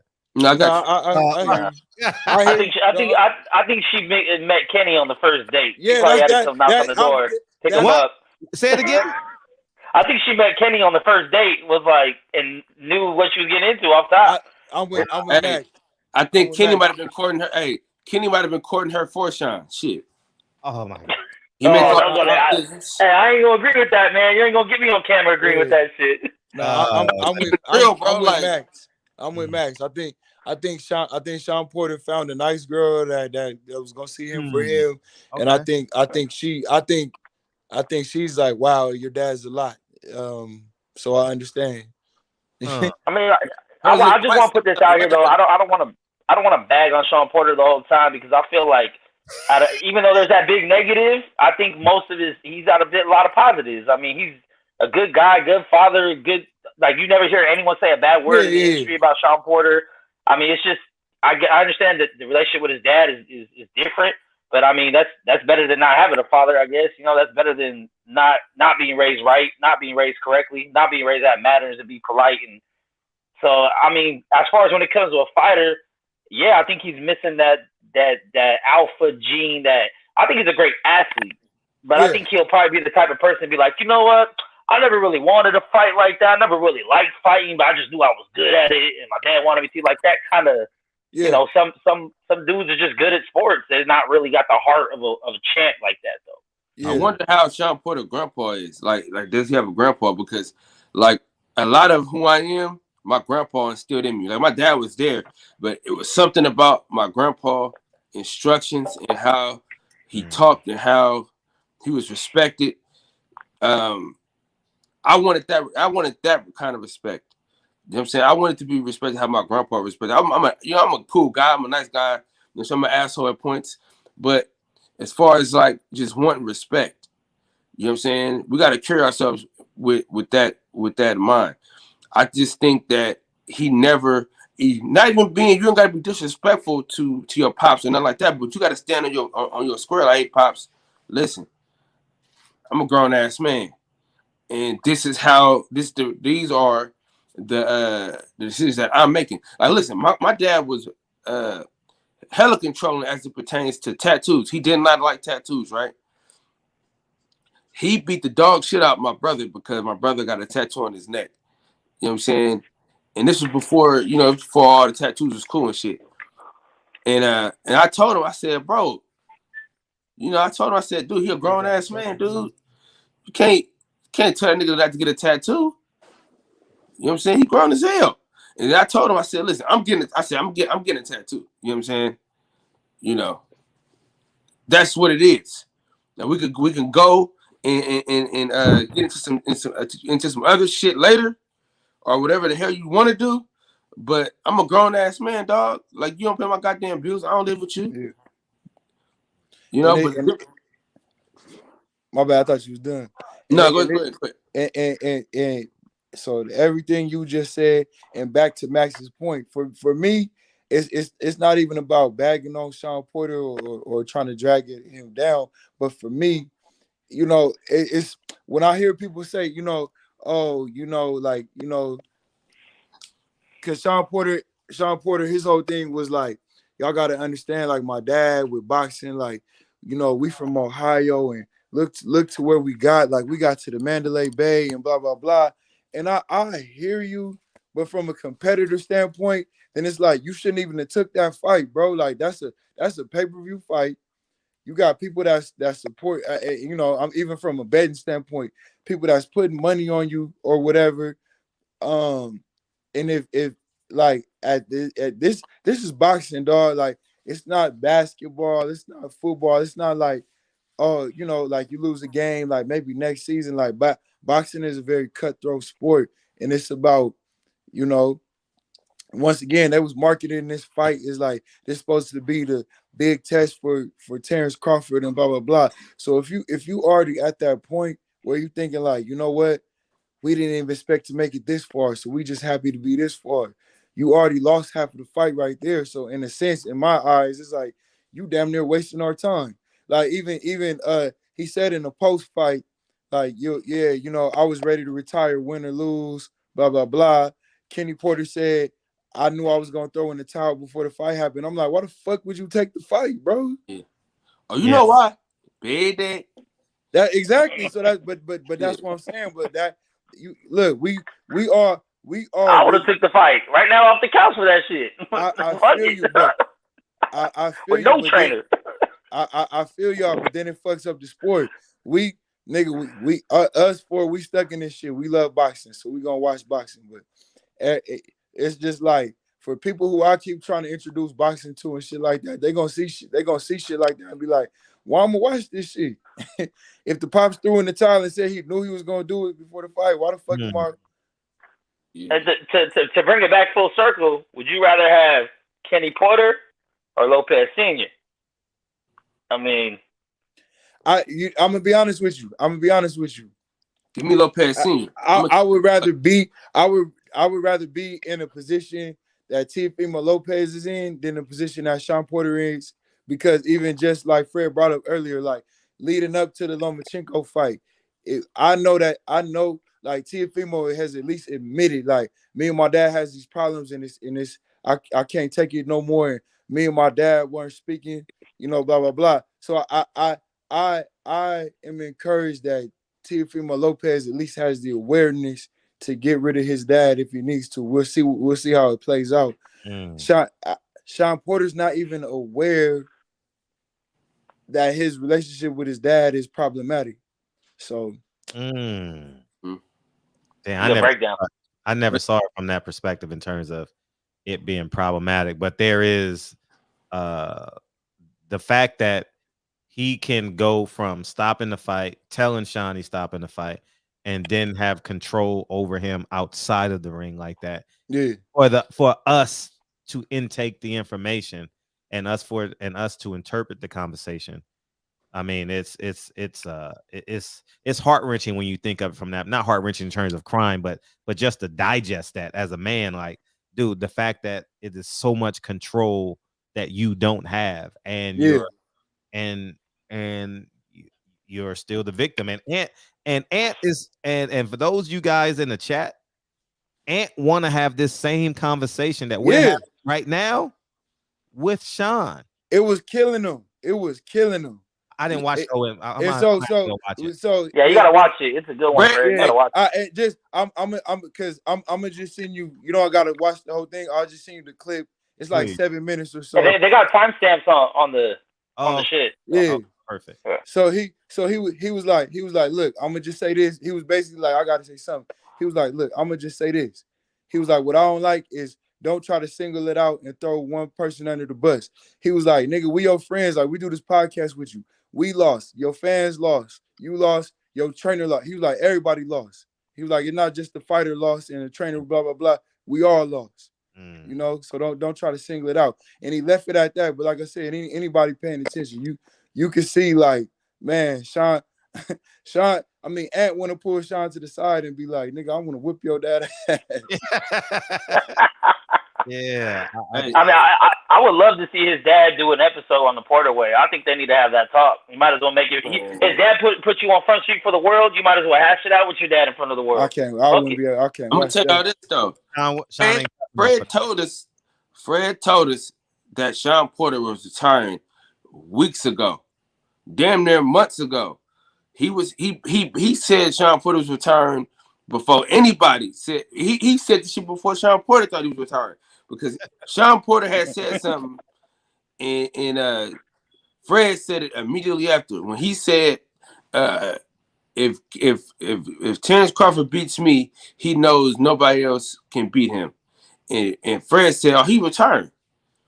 He's calling it quits. That's exactly what Fred said. And right on cue. Sean admitted that he thought he was retiring after the Spence fight. He said he thought Spence was going to be his last fight. I didn't think. Yeah, he said that. Yeah, he said that, but I don't believe that. I think they're building the story up because they wanted the rematch. No, he said it on it. He just said it like a week ago. No, but I'm saying, like, if you want to retire and you're demanding a rematch, like that's counterproductive. Yeah, I mean, but it's potato, man. Yeah. Tomato. Yeah. How y'all feel about I mean, just switch the subject a little bit. How y'all feel about Antoine Russell's fight, man? I didn't see it. I wasn't too impressed. I didn't see it. Listen, man. I think Gary Russell did a great job as a corner, though. Really? Gary did a good job? I think so. He was giving him advice. I mean, the dude wasn't listening, but he was telling him what he needed to do. Okay. Well, I'm gonna tell y'all this, man. If y'all wanna know what Gary Russell thought about that fight, go to my Instagram page. There's an interview with me and Gary Russell on wax. I can't post it on YouTube because fucking the music was so fucking loud in there that if I post it, they're gonna give me a strike. So it's on my Instagram though. But great fucking time, man. I mean, I had a great fucking time at that fight. It was a good fucking fight. That dude, you know, it's hard to fight these awkward Mexicans, man, because you can't knock them out. You know what I'm saying? You just can't knock them out, man. And they swing wild as hell. They got these wild overhand rights and shit. If you get hit with one of them, your ass is going to sleep. You know what I mean? So it's hard to fight a nigga like that. You know what I'm saying? And that's why that's the fight with Cool Boy Steph was kind of harder because it's hard to fight an awkward ass Mexican that ain't gonna fall down because he got that fucking chin. I don't know what they get niggas in Mexico, man. Them motherfuckers got heads like bricks. Hey, don't drink the water in Mexico. That's the first thing. I lived in San Diego for 11 years, so they told me don't ever drink the water in Mexico. So maybe it's that. Eat the tacos. Eat the tacos. Don't drink the water. Eat the tacos and drink the tea. Right. Kyle, you want to recap your weekend? Seems like you had a festive weekend, man. You were partying and you got a couple minutes. You want to? Second weekend in a row, I missed my flight. Hilarious. This time it cost me. If you go into Vegas, never fly Delta. Like if you're coming home from Vegas, never fly Delta. Because if you miss your flight, it's over. You know what I'm saying? It's fucking over. So make sure if you go to Vegas, stick with United. United is really the best airline I've been on. And I've been on all of them now at this point. And I just think I like JetBlue. Joe, you think JetBlue cool? Yeah, I like JetBlue. I'm gonna try them out one of these days, but every time I look them up, they're hella expensive. So I always go with United, and United been treating me right for a long time. So, but I'm gonna try them JetBlue niggas out. But dude, the weekend was fucking crazy. So Friday, you know what I'm saying? The good old Duke Blue Devils took down the #1 Gonzaga. So that was amazing. So I knew my weekend was gonna be great. So then, you know, go Blue. Michigan beat Ohio State, so happy about that. That was I do it, man. So I was like, oh shit's working. So then that day, we went to Vegas that night, and I got to Vegas at like 6:20, something like that, like damn near 7. So I went straight to the arena, and I couldn't find the fucking sporting books, but I was trying to get into the fight. Because Gary Russell was finna get ready to get started. So I had to like hurry up and get my ticket and shit. So I couldn't put the money down because I was gonna do a parlay. I was gonna have Gary Russell winning, Lean winning, and then Cool Boy winning. So I had to hurry up and get into the fight. But getting into the fight, man, it was great, man, because you know I'm a mover and a shaker. So once I peep the scene, I'm trying to figure out a way to get lower and move around. So I ended up seeing my boy. Shout out to Las Vegas Leon. You know what I'm saying? He might be in the chat. Shout out to Las Vegas Leon. He was on the floor, and I seen him. And you know, I said, okay, this is my time to go to the flow. So he ended up being in a great spot. So we was able to see everybody come in and everybody come out. The locker room was right next to where we were sitting at, and being on this show is pretty great because Gary Russell knew exactly who I was. As soon as the fight was over, I said, Gary, you know, barbershop conversation. She said, nigga, no. So we started laughing and talking and shit. And we got a lot of shit off wax. So we talked for a minute. But that was the beginning of a great night, was being able to just, you know, name drop and make some shit shake. But talk to Gary Russell for about 20 minutes. Tyron's getting sleepy, so I'm gonna hurry this story up. No. But the people want to hear the story. I'm sure they watch your stories, but go ahead. Yeah. So we talked. Me and Leon talked to Gary Russell for about, I want to say 20 minutes, and then that's when the Halim fight started. So we went back to our seat. So we seen Halim coming in. Halim made the TV portion. Aline? You said what? Aline was on TV? Yeah, wait, are you crazy? No, because at first he wasn't on the TV. He was coming event. Oh, I didn't know that. They bumped him up. Okay. And so he fought an awkward, tough Mexican fighter. All he had was an overhand right. But if he catch you with that overhand right, it's a good night. So he caught him with the overhand right a couple times, but it wasn't enough to like get him out of there. But Lynn boxed him. He boxed him good though. It wasn't his best performance, but he won the fight easy. So he was able to kick it with Bobby and them at the, as it came out. And then Cool Boy came. You know what I'm saying? The thing about Mexicans, man, when they go to these fights, they fighter can get his motherfucking ass whooped. See, black folks, we got a thing where if a nigga get beat up, we say fuck him. Mexicans, a motherfucker get his ass beat. I mean, he can get his ass straight beat, and they would still boo as if the nigga won. Recently, Rais beat the shit out this dude for real. Like, all things being equal, only thing the dude did was catch him a couple of times. If you rewatch the fight, bro, he beat him easy. Because we was watching Teofimo Lopez fight because he was beating the dude so easy. And when they was like, oh, and when the fight was over with, man, all the Mexicans was like, you won that fight. You won. Mexico. Viva la Mexico. You won it. I'm like, dude, this motherfucker got his ass whooped, dude. And so the whole time they like, Mexico. They getting a lot of shit, right? The motherfucker Brandon Figueroa can miss 3 punches, and these motherfuckers are just getting hella loud. Yeah. That's like, bro, he's not even hitting the man. So on TV, it's just like you in the building, it's like, bro, shut the fuck up. And then if a motherfucker like get hurt or something happen, like Gary Russell got hit in the nuts, like clear. He got hit in the nuts so clear, the whole fucking arena was booing. I'm like, bro, what are y'all talking, bro? You got hit in the nuts, like bad. So fast forward to Cool Boy Steph fight, man. You know what I'm saying? That shit was amazing, man. That motherfucker beat Brandon Figueroa at his own game. That's the second fight in a row where he beat somebody at their own game. And so shout out to just knowing niggas and just meeting people and stuff like that. Cause I was able to kick it with Cool Boy like right when he was leaving the ring. Hating that security guard, man. You know what I'm saying? He fucked up my airtime because I would have more airtime had he not like pushed niggas along and shit. Cause we were supposed to take a picture and shit like that, and he got in the way and shit. But nigga made it on TV though, so that was cool. And then we went to the after party with Rais. That shit was fucking lit, Fred. That shit was fucking lit, man. Confetti everywhere. The only thing is, man, I can't fuck with them clubs. I think I'm gonna be a nigga wearing sunglasses in the building for the first time in my life, bro. Them lights. You about to be Kenny Porter? Huh? You about to be Kenny Porter? No. Larry Wade. Larry Wade. You know what I'm saying? Not as bad as Kenny Porter. Kenny Porter's a fucking worse. But the lights in the club. Hey, wait. Hey, I didn't get to make it that night, but y'all outfits on the Sean Porter retirement party had me weak. Y'all had me weak.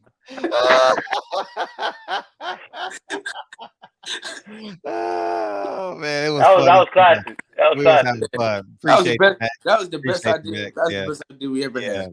Next and Kyle started it off. I had to run upstairs real quick and it throw some bullshit on. Well, I was wondering where you went too. I was like, where did that go? Dude, my wife. I was like, man, sometimes I got to be the guy coming off the bench, man. I got to play my role, man. I was like, I can't be the only guy on screen that's not fit there. What type of dude am I? Yeah, cause I'm looking at Fred. I'm like, Fred, what's up, dog? Like, I didn't know we were gonna do it, and then y'all came on. I came back.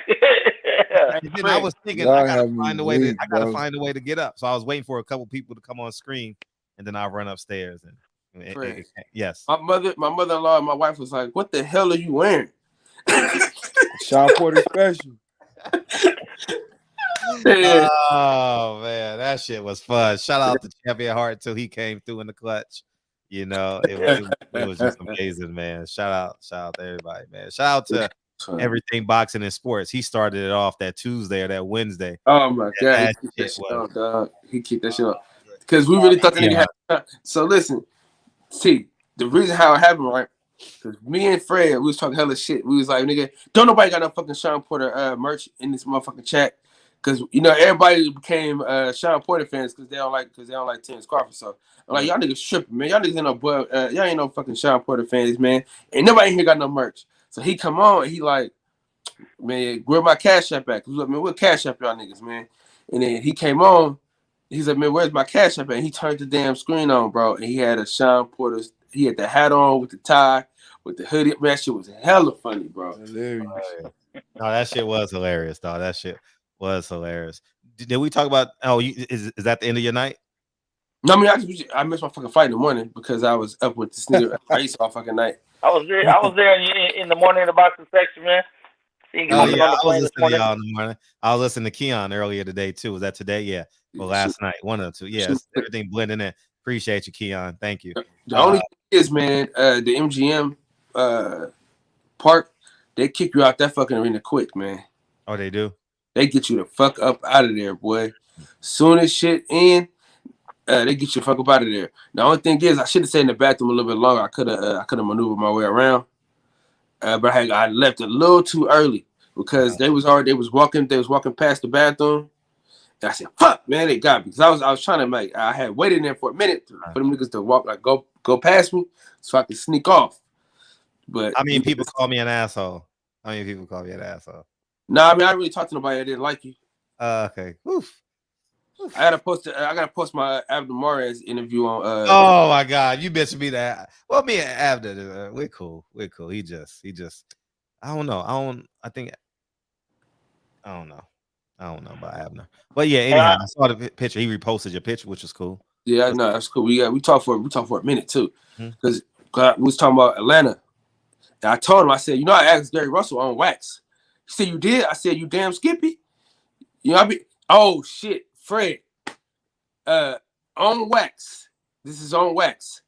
Blair the Flair Cobb. I think it's his name. Yeah, Blair the Flair Cobb. Yeah. I told him on wax. On wax, I told him. If you look at the picture that we took on the picture we took, we talking and we laugh. I'm like, nigga, you don't want that dry in the smoke. So we was going back and forth talking like while he was taking the pictures and shit. So the pictures is live pictures. So we basically like just going back and forth about like I said, no, you don't want that boot smoke, bro. You do not want them problems with Jerron Ennis. You know what I'm saying? I said, whatever I say online, I gotta say to your face, bro. You don't want them issues though. So yeah, that was cool. But me and him was cool though. He was a cool dude though. You should have got their phone number so we can get them on the show or on your platform, either one. You know what I always say, Fred? What's that? It's gonna happen eventually. You know what I'm saying? Like, I'm gonna see them niggas again, and it's gonna work. Cause like after being in Atlanta and seeing like the way things are, I just don't want to. I can't look like a sucker again. Cause that motherfucker he got me that day. You know what I'm saying? Leonard got you, Leonard. You know, you always say this shit, but I don't know if it's true or not. You always say that the gentleman never goes out of style. And man, every time I be like the nice gentleman guy, I always get fucked over. But if I'm like, I'm being honest with you, bro. I'm being honest with you. You always say the gentleman never goes out of style. But every time I do some gentleman shit, it's a longer race. I would say it's definitely a longer race. We gotta wait. Nice guy finish last, man. Yeah, nice. And I keep it real with you, man. Just in that boxing environment, bro. Like I don't know if it's because boxing is not a mainstream sport or whatever, but it'd be no respect at all, bro. No, like, because there's no governing body. Yeah. You literally can be who you want to be, and see, I knew I was on my way out, so I would just start to gout. Everybody I talked to, I said, "Hey, give me your number," and I did that for about a year because I knew I was on my. Go ahead. I'm sorry. I was just gonna say they almost ended me and Fred friendship for like 30 minutes. I wasn't even. I did the Fred hit Dante Boxing Nation, and so I covered the first Tyson Fury and Wilder fight, bro. Yeah. I was like, I was like, man, I don't know who the fuck y'all think y'all talking to, bro. That's exactly what I said to Fred, bro. Like, listen, Cause I literally spent $50 to get into the arena, right? And basically just work my way down. Now it's like, dude, I build relationships with guys, so it's easy for me to just get straight to them. Like if y'all look at that, like not to flex, well, it is to flex. Fuck it. If y'all see like when he was walking out, if y'all see Kubo was walking out, he walked past a lot of niggas and shoot, came straight to your boy. You know what I'm saying? We dapped up and shit. You know what I'm saying? So that's the relationships that I built. So I really don't even need a credential per se. I really could have wiggled around. I really could have wiggled yesterday. But see, the thing is, man, I could have wiggled around, but I had somebody with me that I don't know if I could have wiggled them with me. You know what I'm saying? Like, because I could maneuver myself a lot around a lot of shit.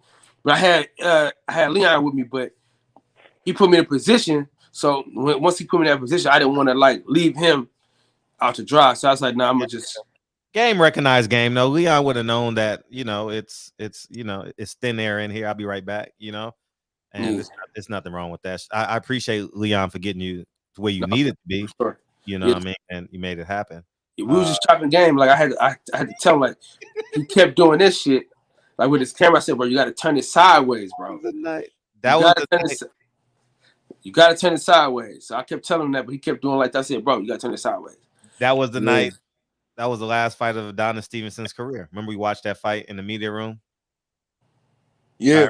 That was his last, and we were sitting at the next table to Badu Jack. Yeah, man. Yeah. Kelly Swanson was on your helmet that on night. My head. It's like I had never seen this lady in my life. She was like, "You do this at every fucking fight." I was like, "What? What are you talking about? I never met you in my life, bro." That shit was crazy. That shit was man. That's the thing about it, bro. That's the thing about it, bro. It's like, listen, I work a 9 to 5 already. So you what? A 9 to 5. I work a 9 to 5. Oh yeah. 9 to 5. Right. So I can't even say the shit that I want to say because I'm at the 9 to 5. Because right. You know, that's my greatest investor right now. You know what I'm saying? Once the show take off and shit, then I could do whatever the fuck. Yeah, for sure. But I'm not finna go to my fucking my joy and my love and let you and get cussed out for some shit. I just spent money to get out here and shit like that. I done had to move around and you know, get like have an argument with my wife about me leaving 3 times in a fucking month. You know what I'm saying? Like I get it. She like, babe, you leaving again? I'm like, I gotta go to this fight. Like I gotta go to this one. You had to go to the last one. I did have to go to the last one, but I gotta go to this one too. You know what I'm saying? and for a nigga to be like, you do this, do that. It's like, hold the fuck up, bro. Listen, nigga. Hold on, nigga. You know, this credential is cool, but y'all ain't paying me to have a credential. You know what I'm saying? Y'all just, you know what I mean? We just walking around the fight. And the way, listen, the Blue Blood is a fucking legend in this shit. In a way that Leonard Ellaby talked to him, but did not have that same energy. I barely saw that this morning. I seen Fred talk about it, but I didn't see that till this morning. I ain't show you that yet. Huh? You remember Blue Blood though, right? Yeah, Blue Blood is my brother, man. Yeah. Well, woo, yeah, I gotta show you that. Yeah, see, that's what I'm saying. He would have got fired on. Yeah, that was so disrespectful, and got fired on. Yeah, that was extremely disrespectful, and especially how he's consistently respectful to Keith Idec and Dan Raphael, man. Just even from that Deontay Wilder fight, I was like, man, I don't even know how much I even want to go to fights and shit like that no more. Like, man, being a boxing fan, bro. This is a strange love that we have, and you know, you know me, Fred. Like Kenny Porter and Sean Porter, Ty. You said what? Kenny Porter and Sean Porter. That's us in boxing. Facts. And you know, like the sport, like the sport itself is like it's like the best sport. Like you seeing 2 people in there like really just fight for their next fight. You know what I mean? So that in itself is dope, but it's just everything around it, from the promoters and everything. It you know, and it's like we don't even get the fights that we need to see at the right time. Like I was excited to see what was gonna happen in the 135 division. I was excited to see like T.O. versus Devin or what was gonna happen. And it's like we ain't gonna get that. And so that leads me to a question before I slide. it's crazy. Like it's crazy. As much as you know, because I used to live in Vegas, so I was around Floyd. You know, as much criticism as Floyd gets or meets like that, when it comes to boxing, like he knew how to maneuver the sport to make the sport move how he wanted to, in a similar way to how Canelo's doing now.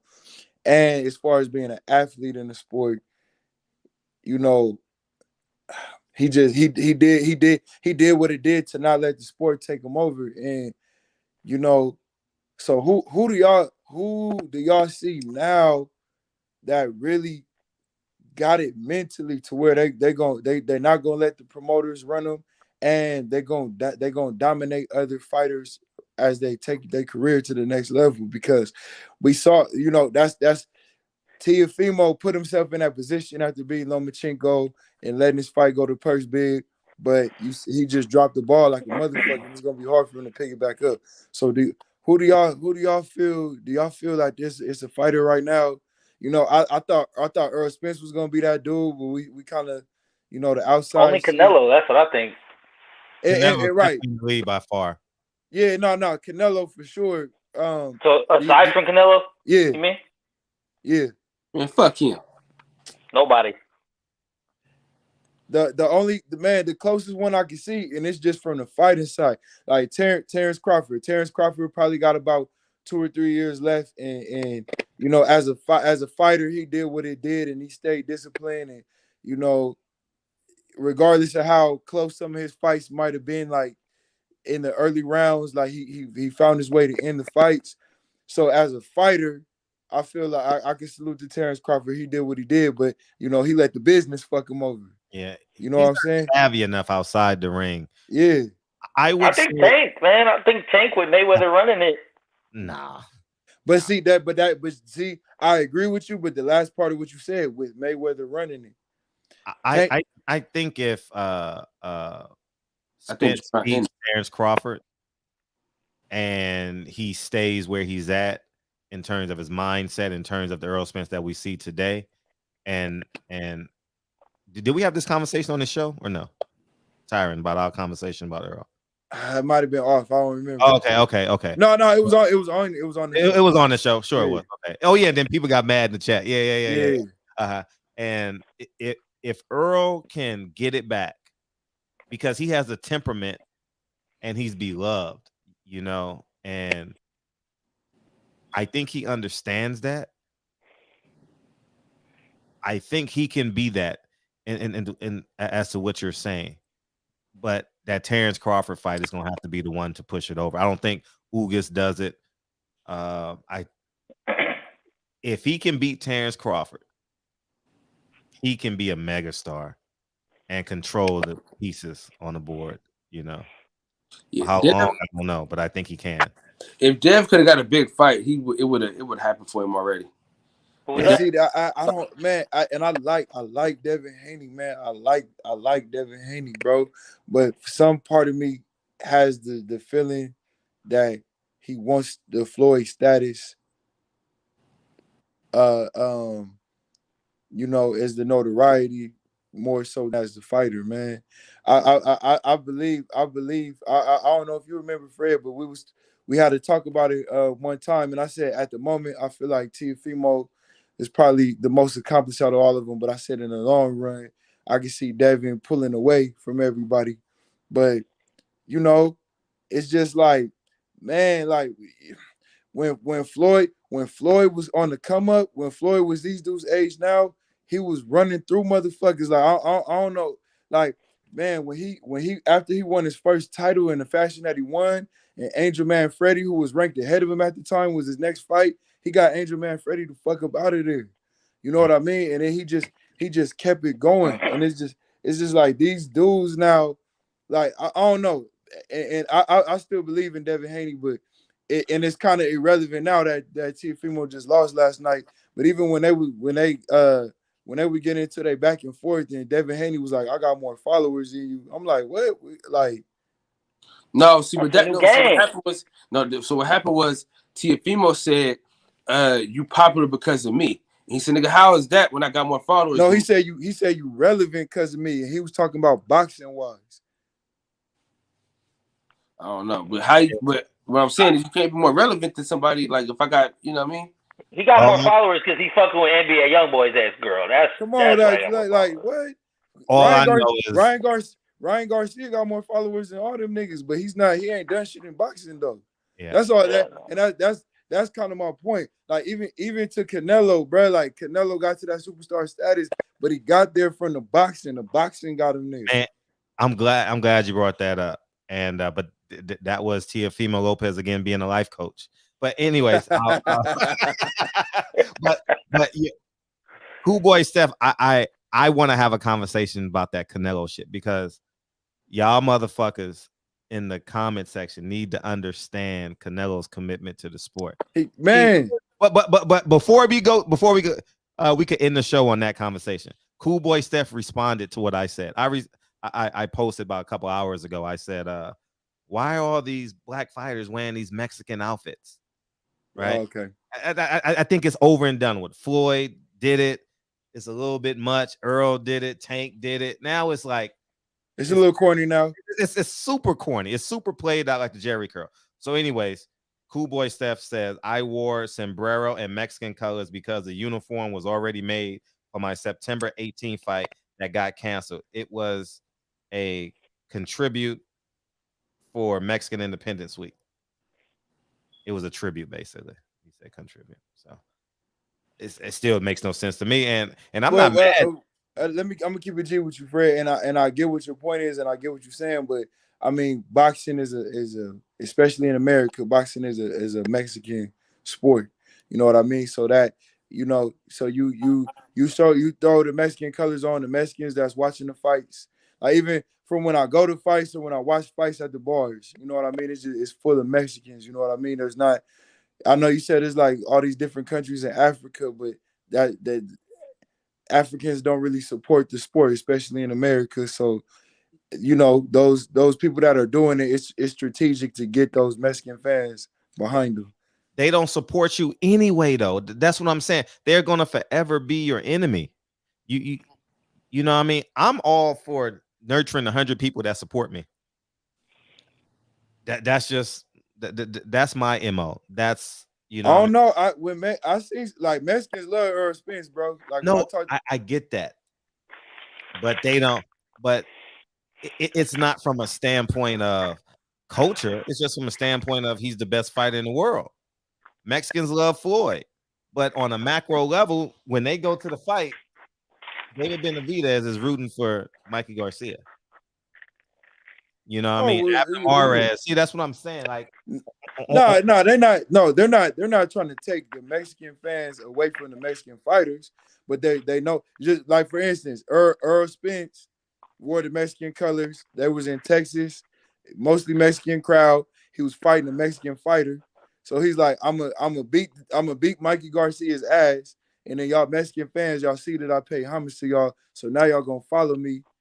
So when I fight Terrence Crawford, y'all are going for me. Nah, but but Floyd did it as a disrespectful thing. See, Floyd didn't do that because he was trying to pay homage. Floyd was doing that. Floyd bought a chicken and then he wore the outfit. You know what I mean? So yeah, he was saying like, "Nigga, I'm gonna beat your ass in your uniform." Yeah, that's basically what I be getting from it. Like when people wear this shit, it's basically saying like, "I'm gonna beat your ass wearing your outfit." I say be the villain. If you're gonna be the villain, be the villain. But at the end of the point, at what point do we just say, you know what, I want to do something for my fan base? How about Deontay Wilder, D Smoke? That was beautiful. You know what I mean? Like in my opinion, I just think at some point just be. It's okay. Like people are so afraid just to be themselves. You ain't got to be pro-black. You ain't got to be. I'm not teaching Lincoln to stand in front of a march and raise his fists up. I'm not teaching Lincoln that. But I do want him to understand that your mother is Japanese and Chinese. Your dad is black. And this is where you come from. And I want you to learn as much as you can and do A, B, C, D. I understand that. But I don't want him to go out of himself for acceptance.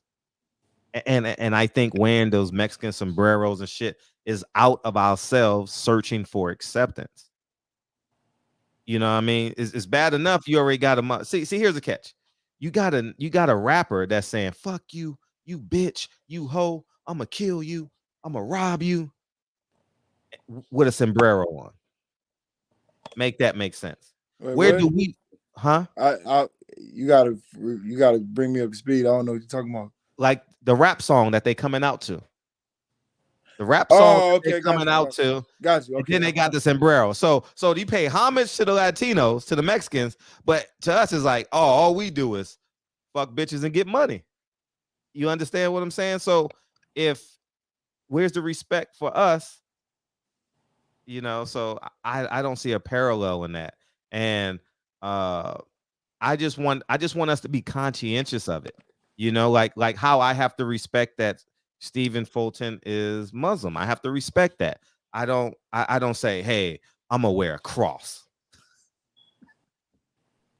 You know, like at some point it's entertainment though, right? I mean, people come out dressed as gladiators, people come out dressed as kings. I mean, you're entertaining the fans. Yeah, I don't, you know, I don't look at that too deep, man. Like I just look at it like, yo, it's boxing. If you go to most fights, you know, I ain't never been to the East Coast fights or nothing like that, but you come to most fights on the West Coast, it's mostly Mexicans there. So I just feel like, you know, it's just playing to the crowd. I don't look at it too much personally. It depends on the card though. It depends on the fight card too, because it wasn't not near another Mexican in Vegas for that Terrence Crawford Sean Porter fight. It was Yeah, it was Omaha. It was I was out there too. I was staying at Mandalay. Now listen, man. See what's not gonna happen is, man, you being in Vegas and I'm out in Vegas, man. I know, nigga. What type of shit is this, man? Fred, tell this man how much. You follow each other on Instagram? Yeah, but I don't never see it. He don't post shit. Yeah, on his stories he do. I post on my stories. Okay. He active. That yeah, I don't ever. Stories a day.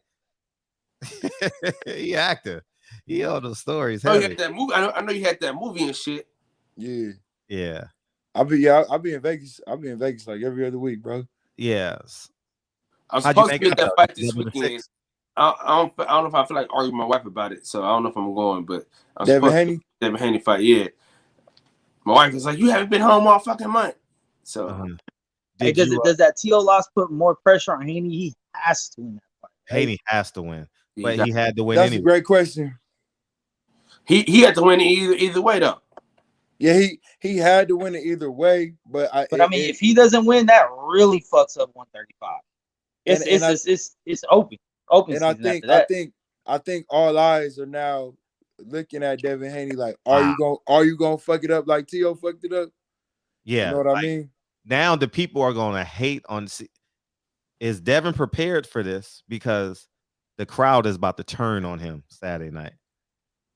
For real, I would say that JoJo's a better fighter than Kambosos. I mean, just on paper, you would think. Yeah. Oh, he's better. Oh, he's way better. You know? He has a great pedigree. But is Devin ready for this moment? Devin is about to get what he asked for. You know, he's literally everything is in his grasp. You know what I mean? And he's ready for it, man. His dad prepared him. As we talk about fathers and sons, we 6 days away.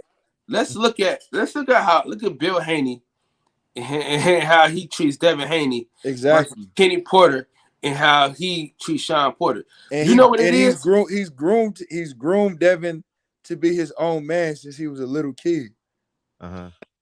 Yeah, right. Champion Heart, you're right. I don't understand why black fighters do that. You never see Mexican fighters wearing red, black, and green. I'm gonna add dashikis.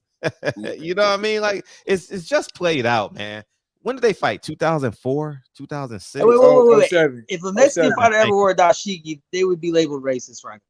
That's the whole point. That's the whole point. Like if anybody other than a black person wore a black garb or cultural garb, people would be like, "What are you doing? What are you doing?"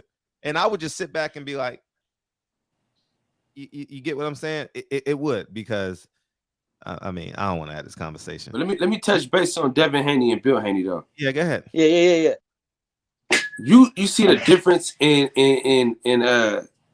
see, the thing about it is Kenny Porter is one of them dudes that want to live his life through his son. You know, he's not confident on his own merit. See, Bill Haney is confident in his own merit. So he's gonna put his son in a position to be his own fucking man. He ain't gotta control everything. The nigga fired himself, Fred. He fired himself from being a trainer.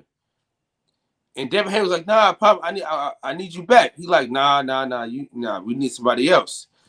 So the self-awareness of Bill Haney has to be commended. You know what I'm saying? Yeah. The nigga said, "Nah, fuck this. I'm doing too much shit, and I'm gonna fuck your shit up if I be a trainer, as well as all this other shit. So I'm gonna just do this other shit, and we're gonna find somebody else to be a trainer." See, Kenny Porter was doing all this extra shit and trying to be the trainer too, while, you know what I'm saying, while spending all his son money at the strip club. But I digress.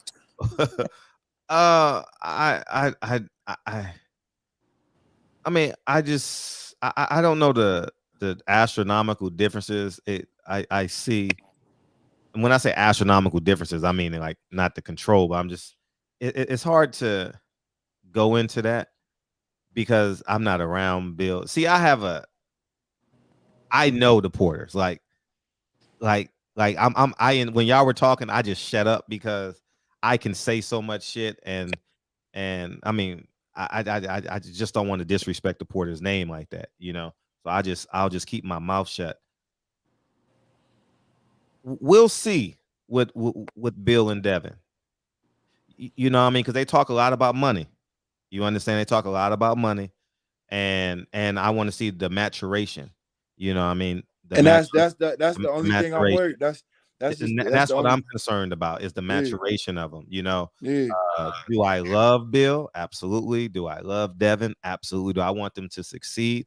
Yes, but Devin is like a student to me. I'm not gonna give him everything right now because I still have to challenge him. And my challenge for them would be focus these next 6 days, and you don't no longer have to talk about how many cars you have anymore.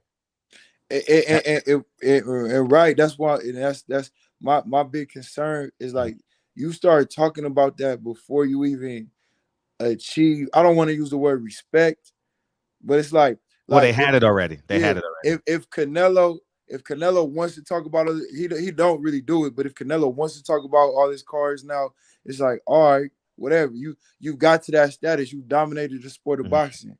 You know what I mean? Floyd dominated the sport of boxing when his promoter didn't even want him to. Like Bob Arum tried to say, Floyd can't sell tickets, Floyd can't do this, Floyd, you were great. So Floyd willed himself into being that superstar and still dominated the sport. And then so after that, it's your choice. And that's I just think a lot of these fighters now, it's like I want that. And so I get a little bit of money. And so I'm going towards that. And so now when the going gets tough in this boxing shit, like I could just kind of coast it.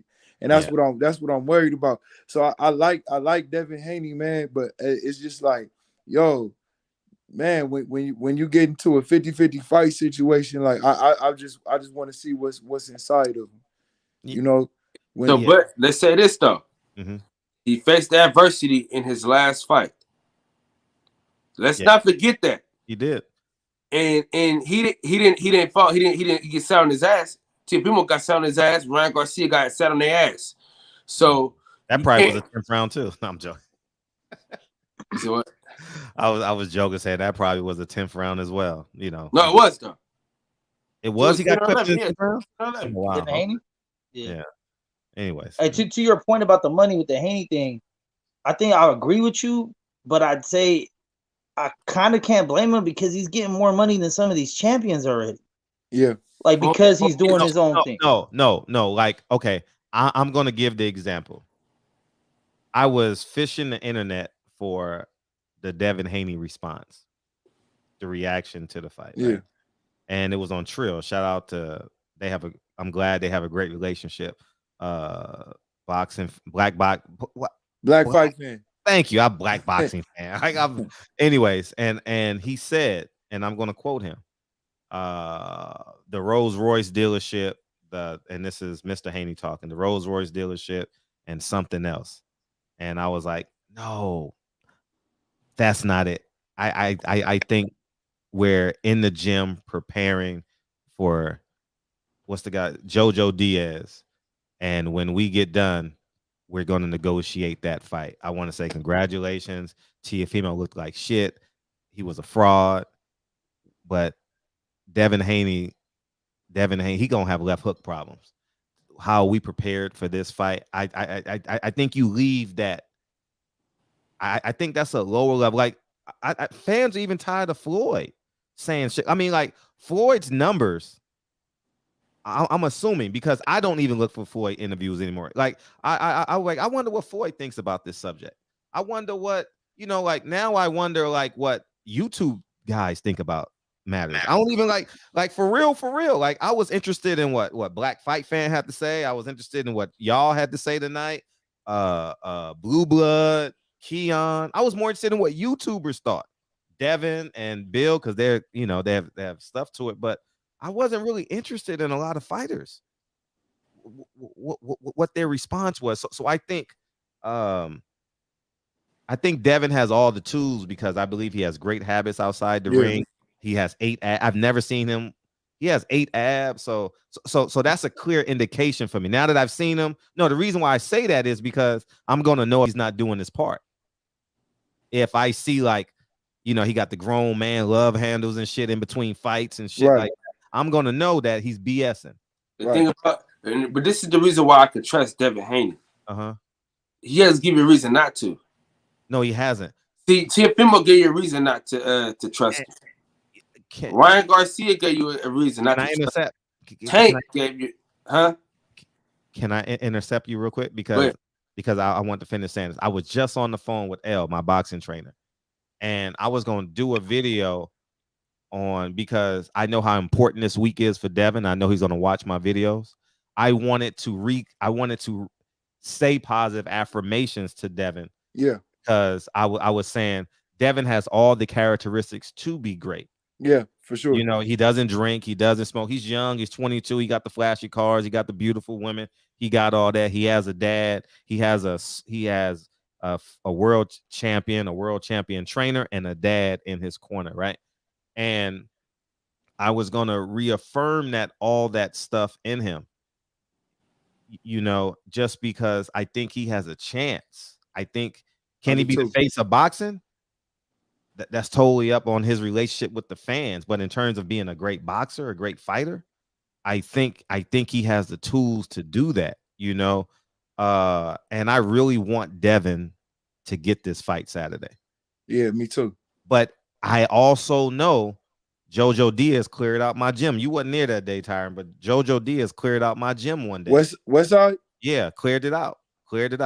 And so I know how great he is.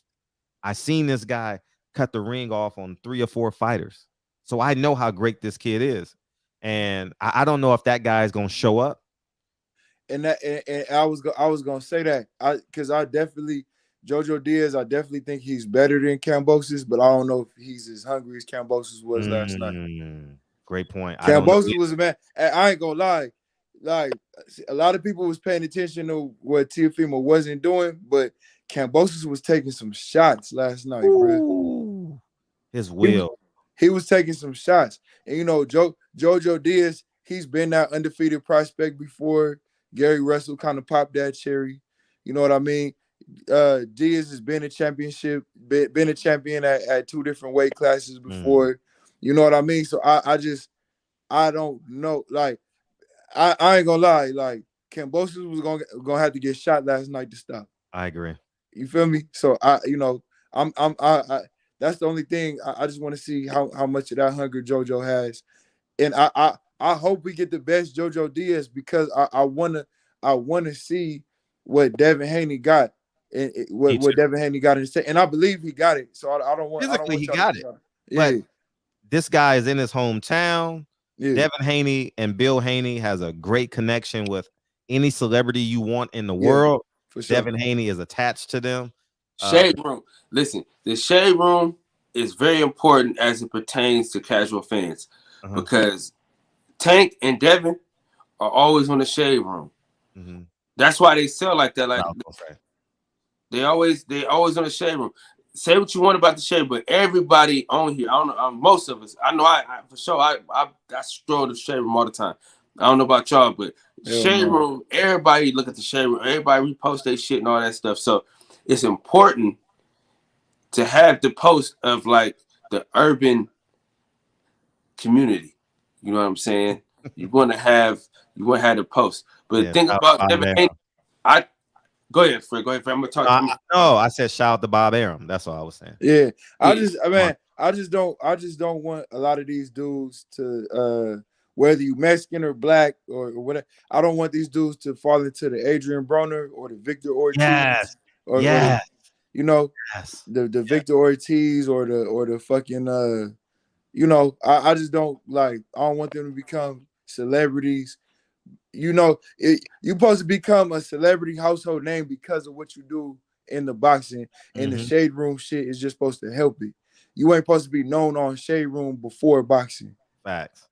But that's why he known because of boxing through the shade room. They always say the boxer, Devin Haney, this or that. You know what I'm saying? No, but once again, Adrian Broner was on the rise as a boxer.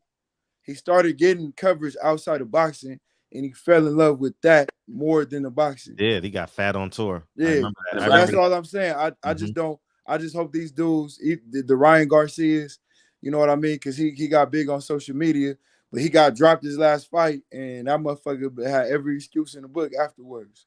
Yeah. You know? To piggyback on your point, both your points. One about the JoJo thing. I kind of feel like maybe that hunger's not there because he didn't want this fight to begin with. He didn't even want the fight. He wanted to fight. Yeah, so it's kind of like it's hard to be like, you know what I mean? Yeah. But and then the other part to the Haney thing, like you guys had mentioned earlier, I feel like he was groomed for this at a young age. He's been around Floyd for a long time. So Zab Judah, he learned from Zab Judah's and mistakes. Zab Judah, absolutely right. Absolutely Zab, right. yeah. That's what I'm saying. The thing about Devin Haney, this is what we gotta know. This is what we have to understand. As it pertains to knowing what to do. If you look at the people in his life, you understand that he knows what he's doing. I agree. When you got Zab Judah, but this week is proof of concept. No, for sure. But I'm gonna say this though. I talked to somebody off wax that I can't say who it was, but they've seen him closer than any of us have ever seen Devin Haney. Okay, but go ahead. What'd they say? Right? And they said Devin Haney is one of the most special boxers they've ever seen. They said he got power. They said he does have great hand speed. He is a great boxer. He fast. Everything. Yeah. Everything. I agree with everything you're saying. I agree with everything you're saying. But if I had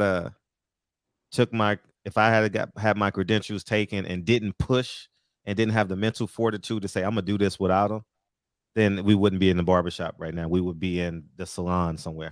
But what I'm saying is this is because Devin knows he is 6 months away from being who he said he was 16 years ago. Right. You understand? Like we're here. Everything fell. The cards fell in his favor, dog. Right. Teofimo was 11-1 favorite, dog. 13-1, whatever 13. it is. 13. Thank you. Now it's proof of concept time. We can say what we want. We can believe what we want to believe. But Devin, I don't give a man. Tunnel vision.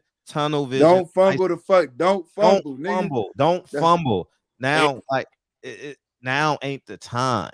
Now ain't the time. And everything that you said, all the disciplines of his dad, all the trials and tribulations that Zab Judah have, all those conversations with Jay-Z, understanding, maximizing moments. I'm sure he's had those conversations, being in the gym with Floyd, getting beat up in sparring, and then showing up on Saturday night, like, or vice versa, showing up in the sparring and showing up on Saturday night. Saturday night is the night because If he can, knowing that you're gonna get the pussy, and it's up to you not to fumble it, like it's on him. Yeah, you know what I mean? It's really on him. So Saturday night, I mean, we literally just waiting right now. There's nothing Devin can say this week that's gonna get us alarmed. There's nothing Devin can do that's gonna get us alarmed. He's gonna say he's gonna whoop his ass. Teofimo sucks. He's a fraud. We all know that. But we need to see that Saturday night, 8:30. You know what I mean? Once again, when Floyd got his opportunity, every time Floyd got different opportunities to level up, he put his stamp on it. Gennaro Hernandez, that was his first. That was his first headline, first title shot. He made Gennaro Hernandez look basic. Then his first title defense, he knocked out Angel Manfredi first round or second round, whichever. You know, his first undefeated fighter, Diego Corrales, he knocked him down 4 times, and he was the underdog in that fight. His first pay-per-view, he beat the shit out of Arturo Guy. So that's all I'm saying. I just want to see these dudes when you get to that level, really take it and own it. You feel like, even for instance, everything Canelo is right now, Victor Ortiz could have been after that Floyd fight.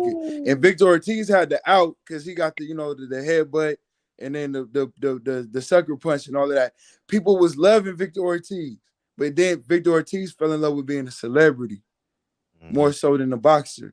Canelo took that L to Floyd. He had all this name, all this notoriety, and he took that momentum and took it up to that next level.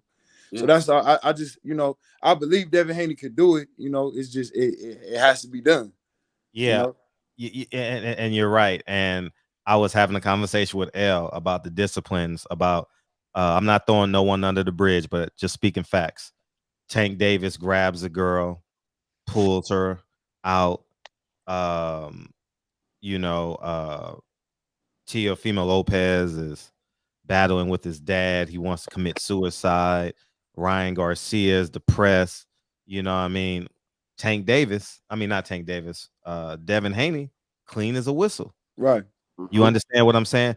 And now you fast forward, you bottle up Floyd Mayweather, you bottle up Devin Haney, and you look at what it creates now.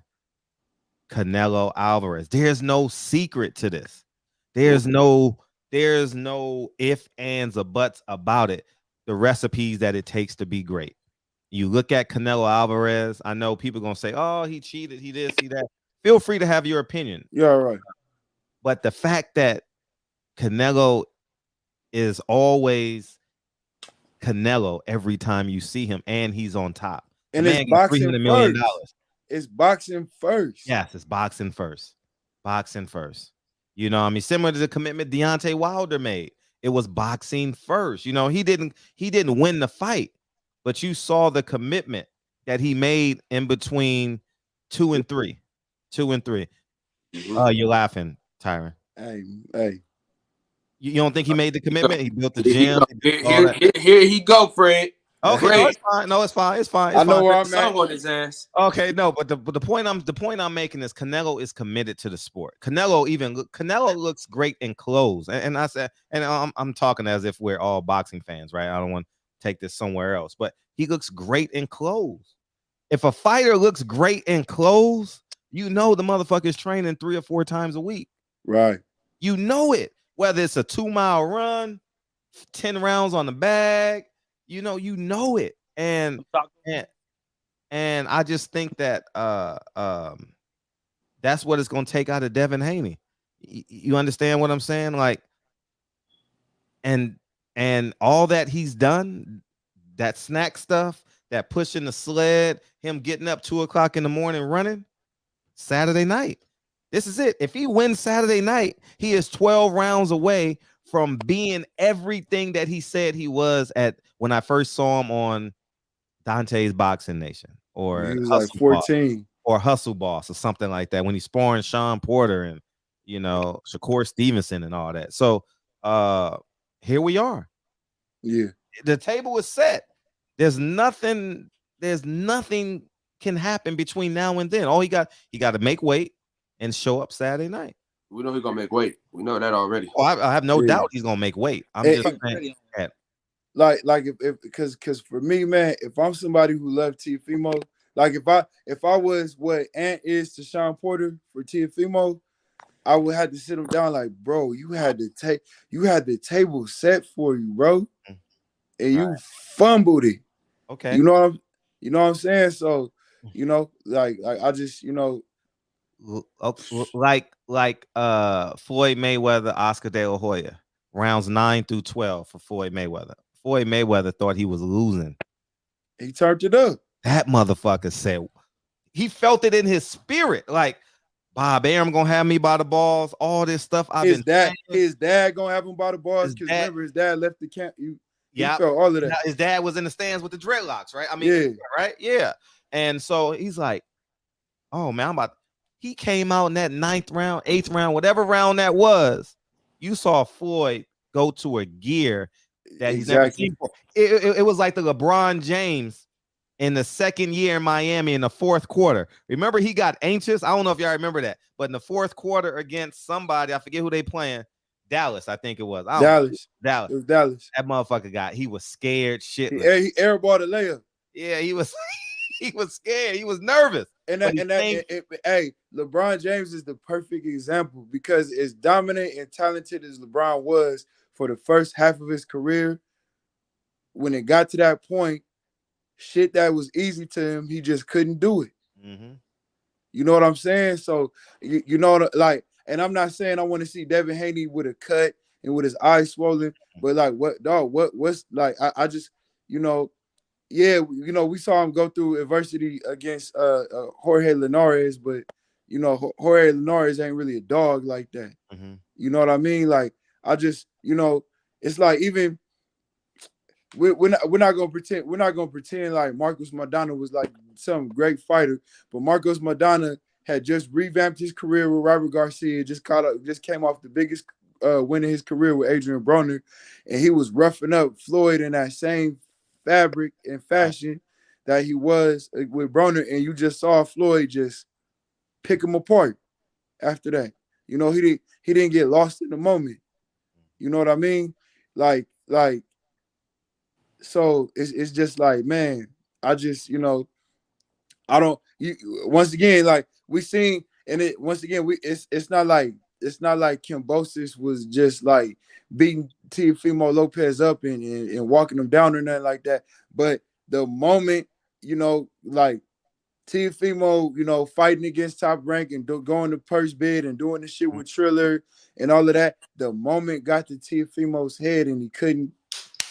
Boom! There it is right there. Teofimo was in the same position that Devin could be in Saturday night. Thank you, Tyron.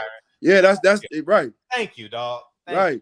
Now, and so Teofimo made it even that much more of a layup for Devin. So it's like, Devin, dog, like, don't drop the ball, my guy. Like, you had you feel me? Once again, so Kambosos is signed to Lou DiBella. Lou DiBella does not have any skin in the game for real.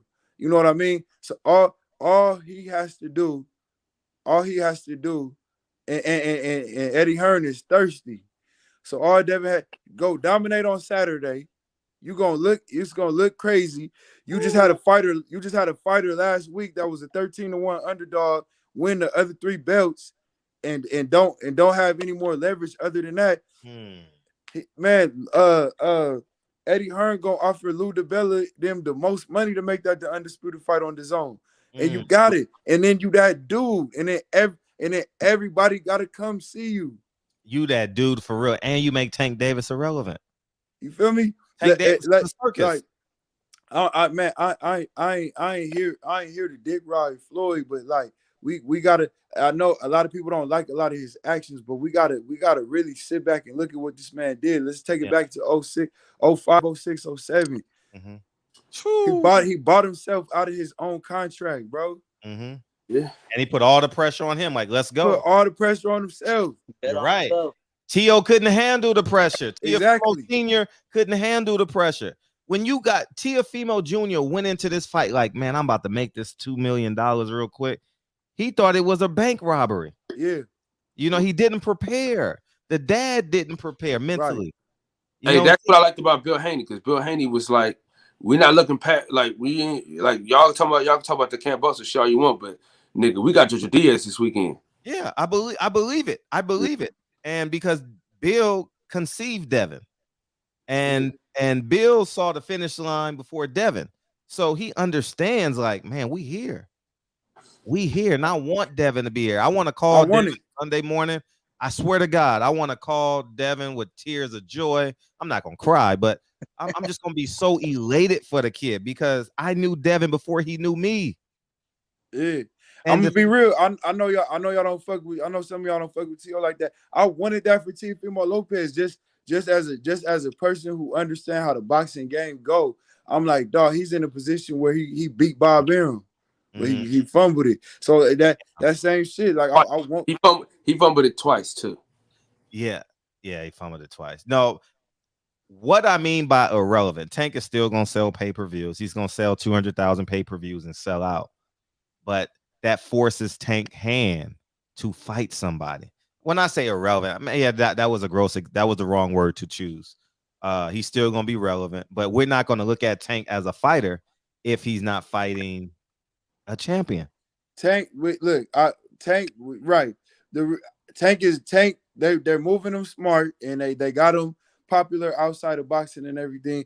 But anybody with real eyes knows they're moving Tank at the way that Floyd was being moved in the back half of his career.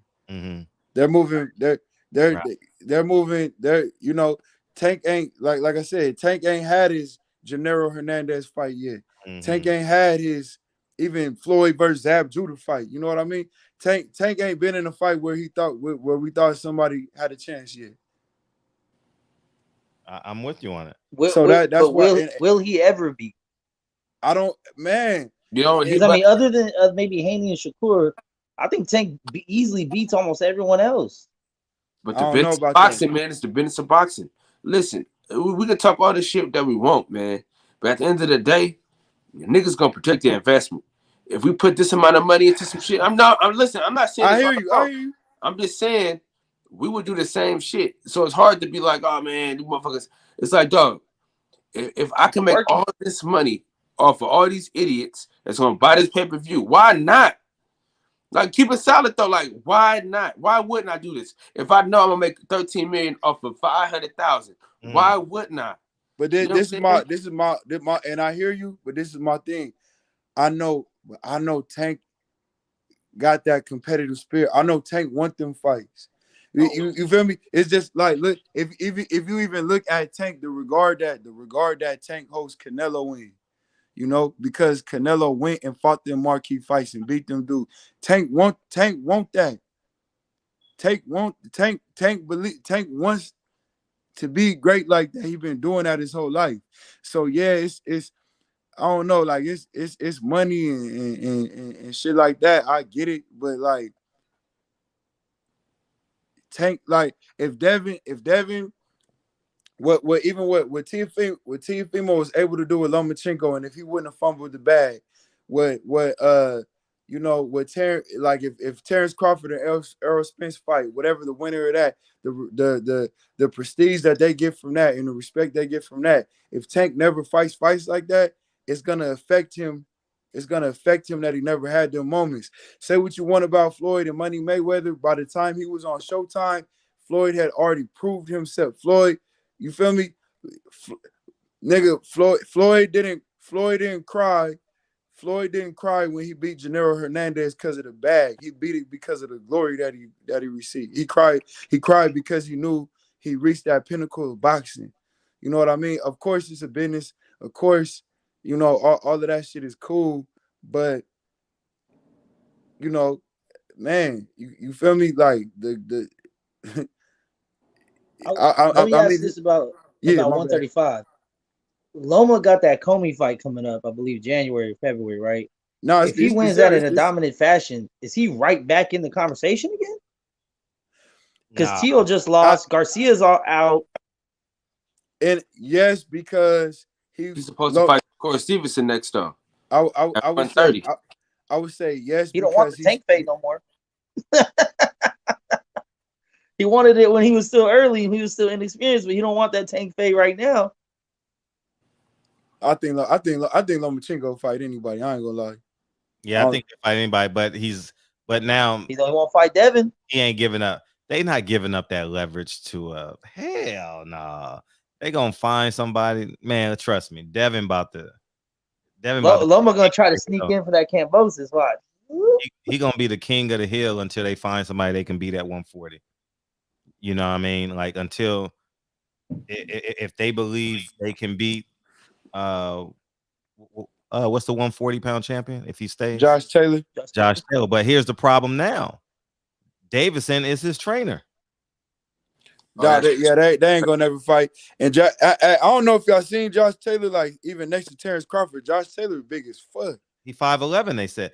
Even Shakur was like, "Damn, he big as fuck for 140." Yeah, Hey, but Terrence Crawford can scratch his ankle standing up, so you know he got long ass arms. His arms strong as motherfucker. Yeah, he loses some of that length with. But Josh is big as hell. I met him in Vegas. I met him last week. Okay, yeah, he's But I feel like Taylor gonna move up to 47, and you know they're gonna. He gonna be a good fighter at 47. But this is the cold part about it, because the difference between Devin and Floyd is Floyd put himself in that position at 30 and 31 years old when he finally got the leverage. Devin Haney's gonna be able to have that leverage at 23, 24 years old. You know what I mean? Like like I said, he could become. Let's get this, man. He can do it, man. Devin can do it, dog. Devin can pull this shit off, man. I'll be so happy for the kid, man. That's one of the things I was most impressed with, was that he got his own promotion company so early. Cause see, watching Kambosos beat Teofimo Lopez, we realized he can't beat Devin Haney. You know what I'm saying? Nah, hell no. No, but he still got to get there though. No, I know. I got it. That moment is, I'm telling you, man, something wrong with your audio, Max. It's something. Teofimo couldn't do it. Yeah, that moment. You get what I'm saying? That moment big when you know you right there. I said, even and you know, I know people think I don't fuck with Deontay. I love Deontay, and I won't even talk about the second and third fight. But even just like the first fight, Deontay even admitted it after the fight. Like, this was my first pay-per-view, and in that moment, I was so anxious. You know what I'm saying? Like that moment, yo, like and I'm not saying that I think Devin will, but you know, a lot of fighters when they got to that moment, they stumbled. Right.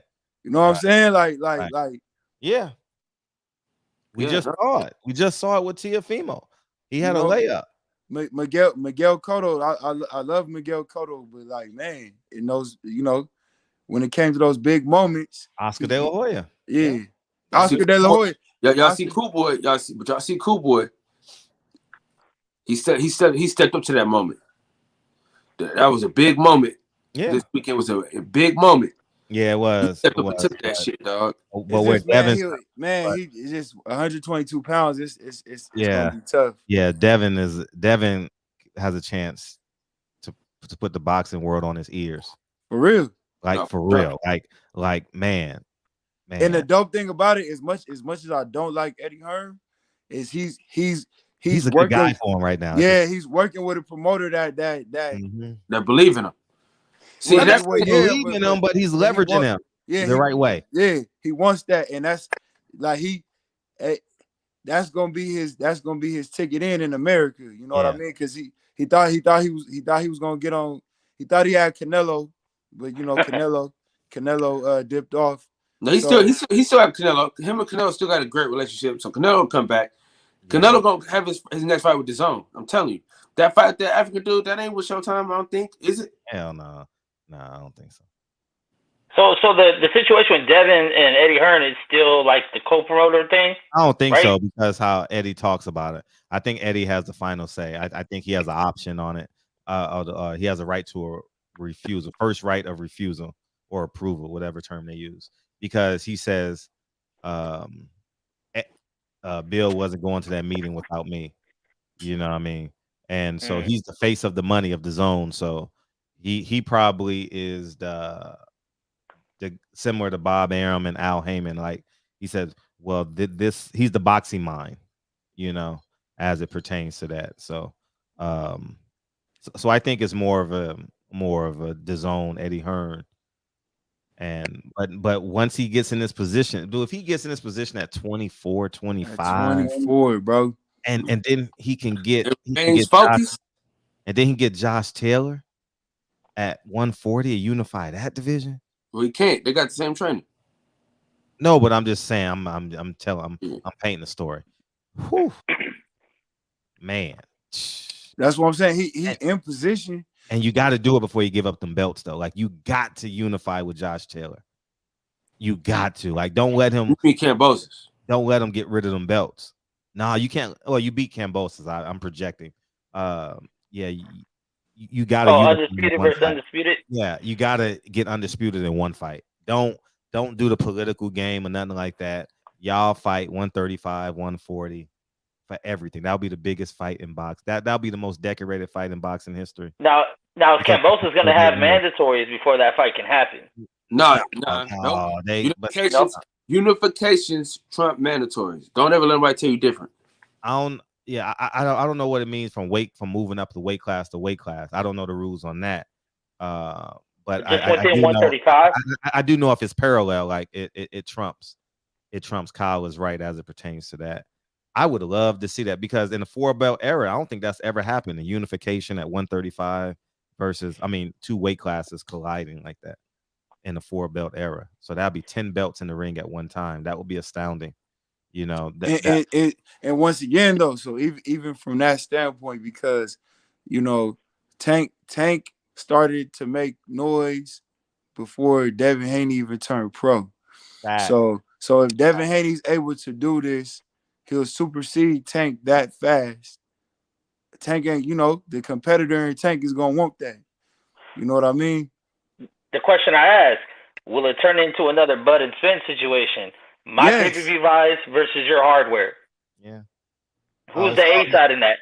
Oh, it's always gonna be that. DJ says it doesn't matter who's gonna be at 147 next 3 to 5 years. The beast Boots is waiting on them, and he's hungry.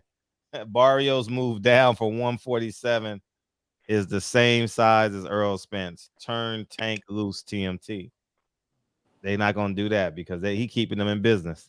Tank literally keeping Floyd in business. Hey, he is what Canelo was to Oscar. 87% of the business. God damn. I don't even see it. But here's the catch: a TMT fighter is not even on the pay-per-view card. They may be on the undercard, but they're not on the pay-per-view segment. Who's even still with TMT? I don't know. I just Tank Brody, Richard Hitchison. Hitchison. Yeah, Hitchison.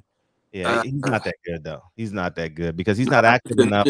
He's not active enough. He needs to fight. He just fought, nigga. He just fought. He got hurt. He was supposed to fight. He's gonna lose Doran Price. I'm glad he didn't fight Doran Price. He was gonna lose, but yeah, he got a good one. He got Malik Hawkins coming up on the 18th, so that'll be a good one. That's gonna be a good test. Hey, man, Doran Price needs a goddamn chance for real, man. He need a real life chance. Like he done beat everybody they want him to fight, and if he didn't injure his knee against Malik Hawkins, bro, he'd have beat that nigga too. He was winning all 4 rounds. You know what I mean? Yeah, Tyron Brown. He got sleep. His phone died, and his phone probably died like it died. Okay. Let's get the hell out of here, man. Max, I appreciate you hanging out with us tonight, man. Man, I appreciate you guys, man. It's always good conversating with you guys. You getting on tonight, Kyle, or what's going on, man? I'm getting off. I'm probably gonna set it up for y'all niggas to get in. Go to sleep. Y'all know Sundays. I'm iffy on a Sunday. You know that. Y'all know I'm iffy on Sundays, man. You are. My wife is already here. I ain't got. You know what I mean? I ain't stand up waiting on her and shit. You know. Hey, first of all, I want to apologize. You face to face. I want to apologize about earlier. Things got a little carried away with your boy in that chat, man. It kind of had me out of character a little bit, but I wasn't in there. Oh, yeah. Oh, you was probably on the flight now. Somebody was lying on my name and dude, Ben Israel or some shit like that. I don't know, some troll. And then I did say something. I said something. I put that on my daughter, and he started talking about if you had kids, blah blah blah. I kind of flipped out a little bit, but it's good. It's good. Y'all niggas do too much on my channel, man. Y'all you know what? Y'all don't respect my channel like y'all respect Fred's channel. Fuck y'all, man. Hey, I fell for the bait too many times. They kept bringing up Spence and Bud, man. I just fell for the bait every time. Listen, and Santos kept telling you, funky motherfuckers, stop bringing that up. And y'all kept bringing it Listen, Fred, I got these niggas in my headphones. Fred, I'm out here trying to take a nap in the airport. And these motherfuckers yelling on my fucking ear and shit. I'm like, yo, shut the fuck up. Why you just didn't turn down your volume? No, because it still be loud though. You know what I'm saying? These it was loud. Yelling. It was like 8 people in there just getting off. Wow, damn. Destiny was in there too. Yelling, you know what I mean? Getting harassed. Listen, Ben Israel, he asked if Destiny was real, right? But before he was in there, I saw her. No, listen to what I'm saying though. The nigga was trying to holler at her before he even asked was she a male or female, bro. Then he asked, "Is you really are you a female?" It's like, nigga, you done already shot your wad already, nigga. He put the camera on, trying to show himself and shit, and man. Are you coming down here this weekend for Tank? I don't know, man. You going to Vegas though, right? Me and my wife talk about it, man, because I have been gone every fucking Stay home, man. Yeah, but it's Dev, man. It's Devin Haney though, man. I can't lie. Take it with you. Oh, man, you can stay home, man. Let your kids jump on you during the fight, man. Sacrifice 1 to get 3. You know, these kids is like, listen, my kids are like these niggas on my channel. They don't respect me, man. You gotta sacrifice 1 to get 3. You know. What I mean? Hey, listen. I be having to cuss these niggas out, man. I can't even be like, hey guys, we can't talk at the same time. These motherfuckers they still want to talk. I got the mute niggas and hey, shut the fuck up. You know what I'm saying? Like, damn, these niggas, man. I'm telling you. Listen, I'm banning any Terrence Crawford, Earl Spence talks. I'm banning. I'm telling you, I'm gonna kick your ass off the show. If anybody bring up Earl Spence and Terrence Crawford fighting each other until they sign some paperwork, I'm kicking you off the show. I ain't even gonna go back and forth with you niggas. hey, facts. And the good thing about it, as much as we complained, I think the past month has really engaged. Has really been good for boxing. You know, great for boxing. Fuck yeah, like from Wilder on, I think we've had a great run. You know what I mean? October 6th till now, I think it's been really good. I thought Showtime. I'm excited for 22, man. I'm excited for 22. Man, I mean, don't do it to yourself. Don't do it. But it is starting off with a bang because we have the Charlos in the unification. So. Oh man, remember that, nigga? We was excited for 2020. So yeah, let's not be excited about no other. We can't be excited no other year because 2020 was supposed to be the best year in boxing, and we got fucked. Yeah. COVID hit though too. So that's what I'm saying though. So that's not even. They keep talking about these strains and shit like weed. So we need to just. I didn't see Rosado and Munguia. I didn't watch that fight. Yeah, I seen a little bit of it, but I'm gonna be honest with you. That was on a Friday night too. I was out and I was moving. This month was fucking great. This month was great for boxing, bro. I ain't gonna lie. But we still got Triple G Murata coming up too. Triple G Murata. Oh. Play the song, Fred. Unification, 2 belts. Play the song, Fred. Play the song, Fred. I'm gonna leave on that note, man. Y'all have a good night, man. I fucks with y'all, man. Thank you, man. Click that link, man. Buy the movie, man. Hit the like button on the way out. Go over to the boxing section after here, man. That's where the after party's at, man. You know, I just think boxing is extraordinary. I think D. Will and Big O and Stay Dangerous and Champion Heart, Cameron, Present, y'all 4. I appreciate all y'all for coming here pound for pound. Congratulations on your channel growing, man. Highway, Respect the Tech, Fam First, D. Will, Nardi, I appreciate you being active in the chat. Mark West, 1257, Rob G, your part's coming up. Terrell, Joker's Wild, everybody else in the chat, thank you, man. Totally appreciate y'all, man. Big Chop was going in on, we know they got Jaleel Hackett.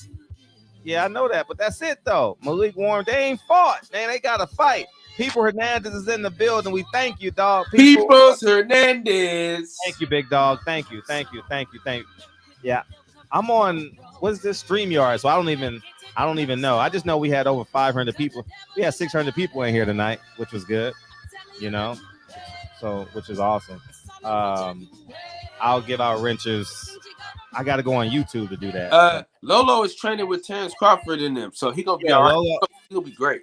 Lolo, yeah, he just lost. That was a while ago, though, bro. Yeah, that was in Vegas. Has he fought? No, but he been working with Terrence Crawford and Bomac in them. Okay, so good. Listen, if they can revive Jamel Herring's career, right? Come on, man. Right.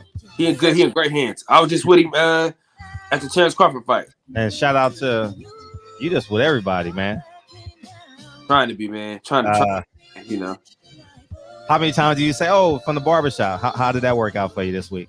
Nigga, I don't even gotta say it no more. Niggas just walk up to me, bro, and be like, "Listen, I swear to God, Fred, I can't lie to you, man. I walked up to a nigga to shake his hand because everybody was slapping fives and shit. Everybody was slapping fives after Fulton won and shit. I came to slap fives with nigga. He's like, man, nigga, I know who you are. You a barbershop conversation. I watch nigga every night. Guys, please treat Kyle with respect while y'all out there, man. And buy him a drink, offer him. He's giving us 2 hours a night, man. Offer him a glass of water, something to drink, a meal, man. Have respect. Act like Kyle is me and I'm Kyle. You know what I mean? I'm not gonna go to too many more fights, you know, but Kyle is out there. Kyle's excited, enthusiastic.